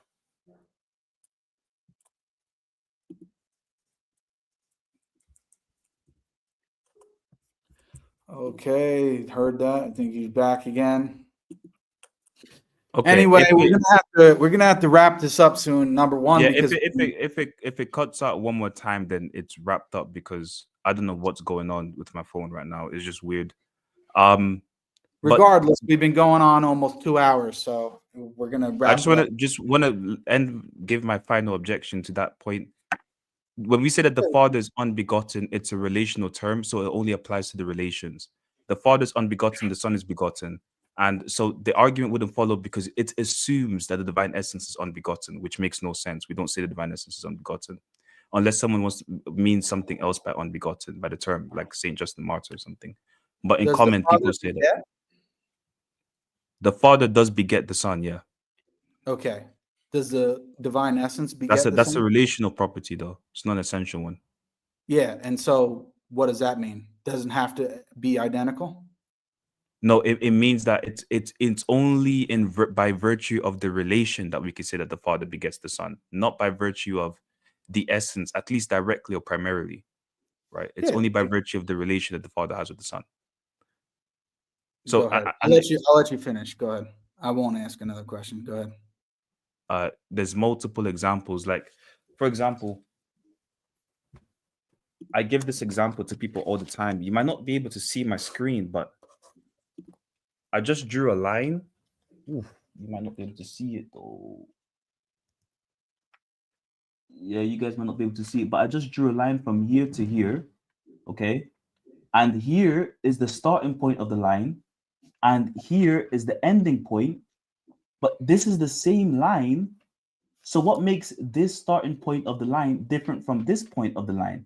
It's their relation. So you can't say the line is starting or ending. That makes no sense. You can't say the line is starting or ending. But you say that this is the starting point of the line and this is the ending point of the line. Because the term start or ending is applied to the relation that the line has to each of its points. It's not applied to the line itself.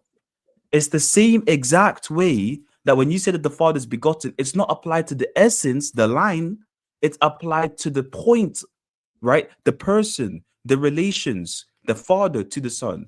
So it's a categorical or predicable error. It's the way you attach the predicate to the wrong subject. So that's the problem with the argument there. And yeah, any more things, because I might cut out again. And if I do cut out again, it would be ending, guys. But yeah, what do you have to say to that, Jake? Yeah, you're done, right? Yeah. Okay. Yeah. So it's just back to the same point, right?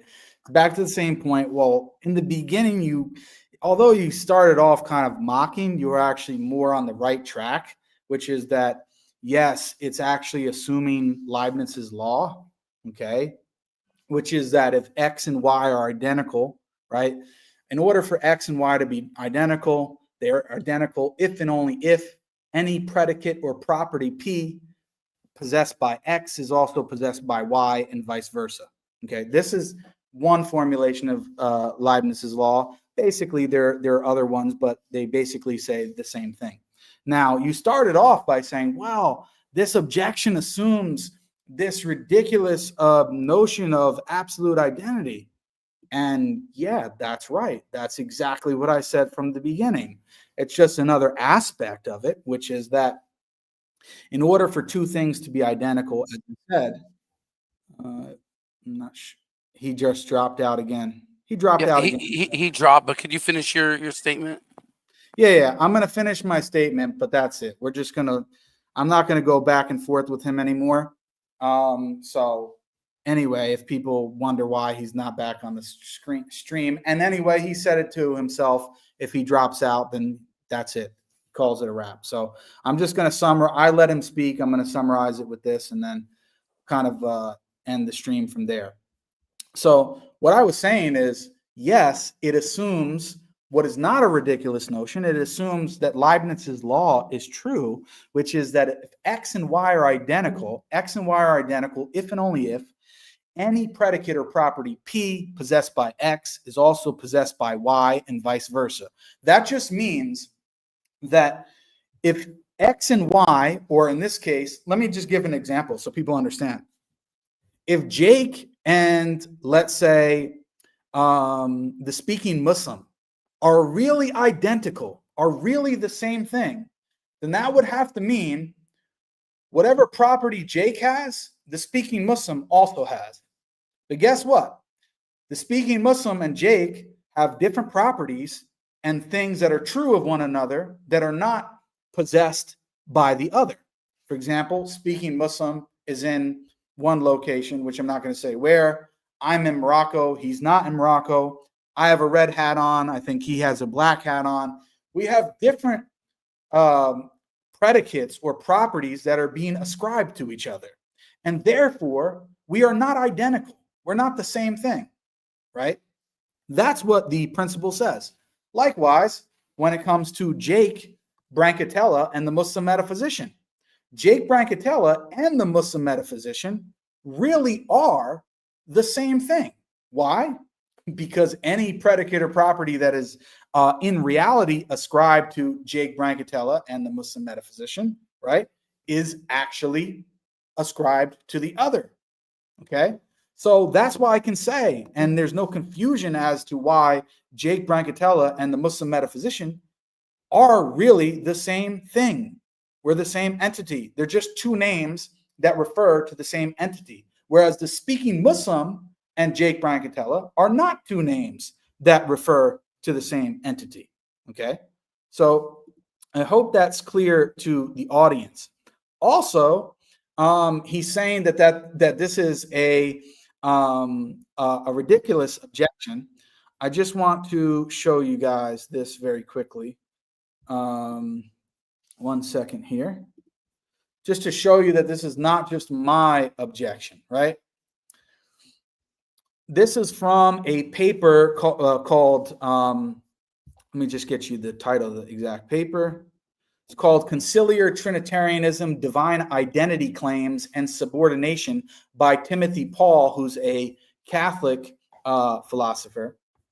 And he brings up the exact same three objections that I've gone through in this discussion. Let me just go to it here. 1 second.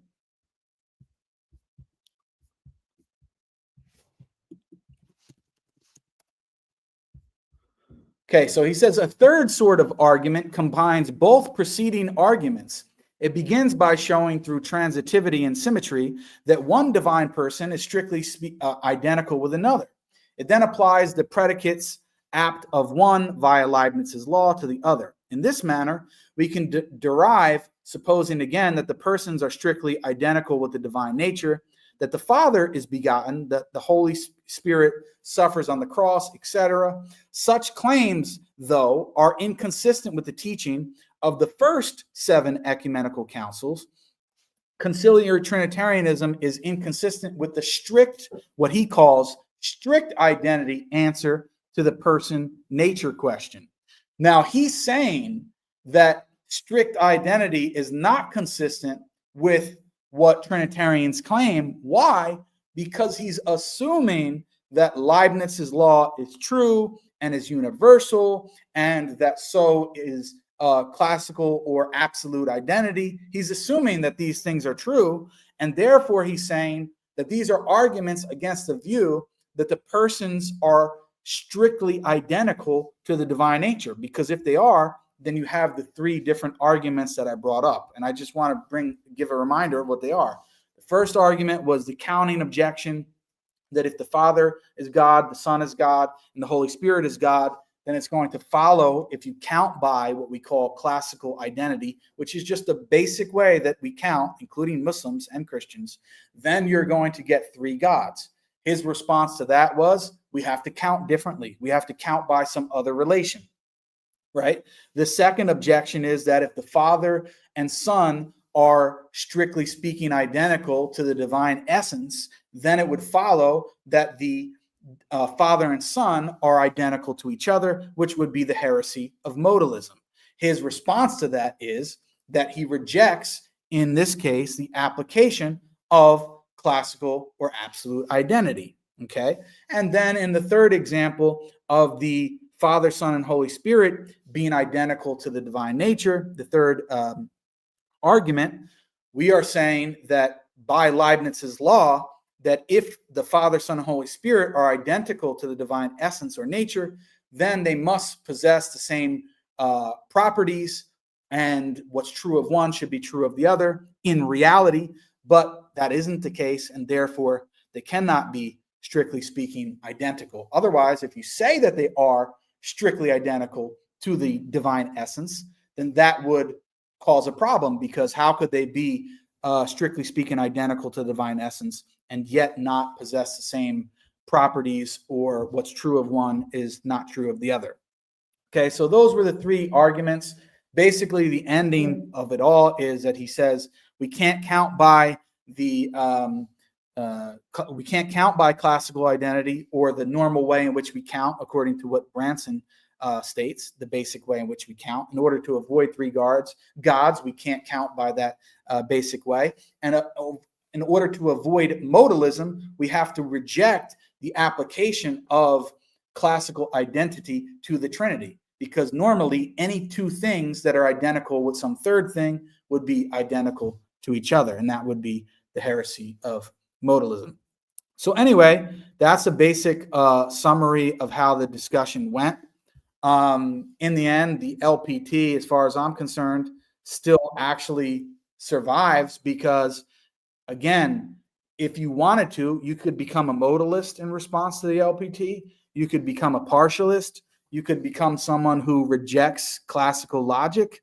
You could become someone who rejects the universal applicability of absolute identity statements and absolute identity, which is what he's done. You could become someone who rejects counting by absolute or classical identity. You can take those positions, but in my estimation and many other Trinitarian estimation and differences between them, they would see those as problematic for one reason or another. Okay, so that is a basic summary of the conversation. And just so people understand, because he's trying to make it seem like, one second here, because I'm just searching for this quote. He's trying to make it seem like, oh, well, this is just some wonky view that Jake holds, this whole idea of assuming classical or absolute identity, that, oh, this is just like Jake's position, and there are so many problems with it in philosophy, and most people don't hold to this view. It's the exact opposite. Hardly anyone actually holds to his view. Okay. And I'll just show you guys that. So Peter Van Inwagen, who is a proponent of relative identity, not the exact same form as his, but in general affirms this concept of relative identity. He says in an article, and I quote, "A philosopher who denies the existence of classical absolute identity may find materials in the procedures I have outlined for an explanation of the fact that most philosophers and logicians have assumed that there is such a relation as classical identity." Now, he may even agree with that, because he's saying, I'm not denying that there is a relation as classical identity. I'm just saying that it doesn't apply in certain cases within the Trinity. But then Van Inwagen goes on further to say, he says, as far as I am able to tell, and this is Peter Van Inwagen, this is not Peter, your neighbor from down the street, or some guy in the pews, or so-called Saint Peter. This is Peter Van Inwagen. He's very well informed on these subjects. He wrote several papers related to this matter. He says, as far as I am able to tell, relative identity logic has no utility outside of Christian theology. So all of the examples that he wants to appeal to about the lump of clay and the statue and personal persistence over time and all of these different things, Peter Van Inwagen is saying that none of that is relevant to the case of the Trinity. And as far as he's able to tell, relative identity logic and this whole concept of even relative identity counting, which he's wanting to call it and go by, has no utility outside of Christian theology, meaning it only basically applies to Christian theology and anything else. In which case, yes, then it would be a case of ad hocery. It would be ad hoc. And, that's what Peter Van Inwagen is basically admitting. And that's why even in his paper, he admits that it doesn't really solve the LPT in the sense that the Trinity is still utterly mysterious. It doesn't really solve the problem. It just shows that you can use a different form of logic or a different form of counting to say that it's not, contradictory within this niche system, which most philosophers and logicians don't accept or don't hold to. Just like you can take J.C. Beale's position of saying that you affirm true contradictions without the principle of explosion, which that's what he thinks, and that's what other non-classical logicians think, and think that, yeah, the Trinity is contradictory, but it's still true. Oh, there, we defeated your argument, Jake. No, you haven't defeated my argument. You have just shown that the argument is actually correct. It is a good argument, but you just reject some of the key fundamental assumptions that pretty much everyone else accepts. Basic way of counting, Leibniz's law, classical identity, classical logic. If you want to throw those out the window, then you can be a Trinitarian and think that there's no logical issues. But when we say that there's logical problems with the Trinity, we're saying that the Trinity does not confer or does not agree with classical identity, Leibniz's law, counting gods by classical identity would entail 3 gods, and all of the problems that I've already mentioned. Anyway, I want to give brother speaking Muslim a chance to say something if you want. Otherwise, I'll just close down the stream here. Oh, Barakallah Feek, it was a clinic. I appreciate it. I think everybody enjoyed it. The chat was pretty unanimous in what they thought. I think everybody saw what they saw for themselves. Thanks to Veritas for coming up and being bold enough to come up here. But frankly, I think he was just out of his class. And he's going to probably have some difficulty grappling with what was discussed today. And I hope that, you know, the cognitive dissonance that he's kind of stuck in, he can eventually escape that and not continue down his path of misguidance and misunderstanding. He obviously was very shook. It was very, you know, it was presented in his emotional reaction. Obviously, many outbursts. He was sweating at some point. He couldn't track the conversation. He was pretty much all over the place. I mean, I appreciate him coming up here on short notice. It was just that I saw him really dogging people yesterday on TikTok, and he was just insulting people ad hominem after ad hominem, and he wouldn't engage anybody. And so to see him come here and then to be utterly destroyed and dismantled, I think it's good for him to be humbled. I hope he'll go back and he'll come back with some proper understanding. Maybe he'll take his shahada. So may Allah guide him and guide anybody else who doesn't want to accept the truth at this juncture. I mean, yeah, I just want to say, you know, it was interesting because when I asked him, and he was kind of a little bit all over the place, when I asked him if the persons are absolutely identical to the divine essence, he said, no, they're not. They're only relatively identical to the divine essence.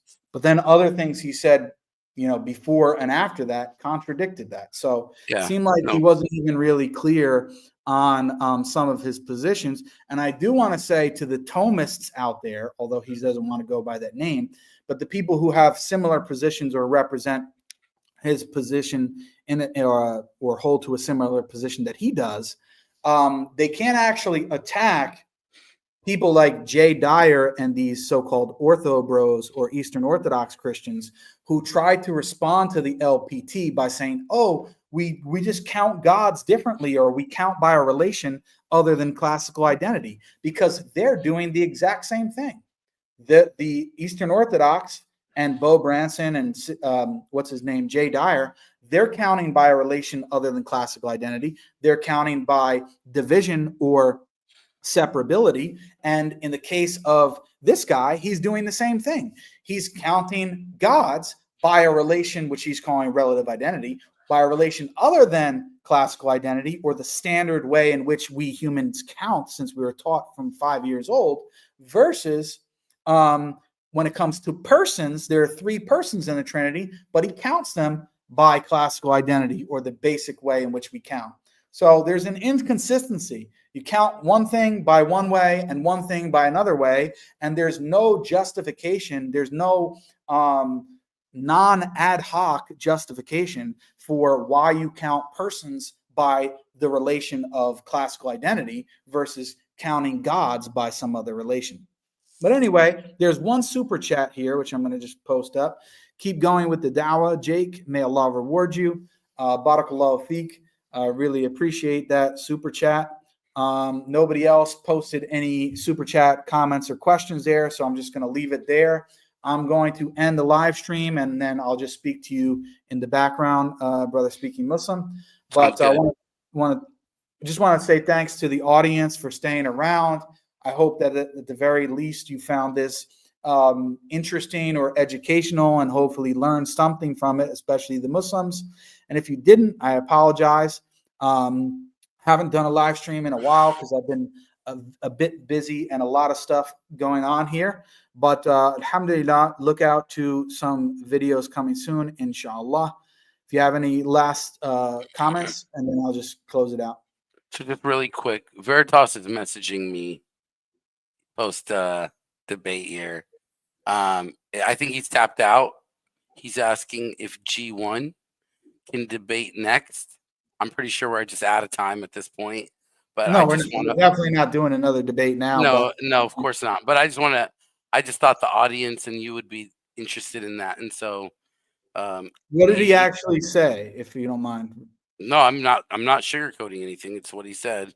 My friend G1 wants to debate.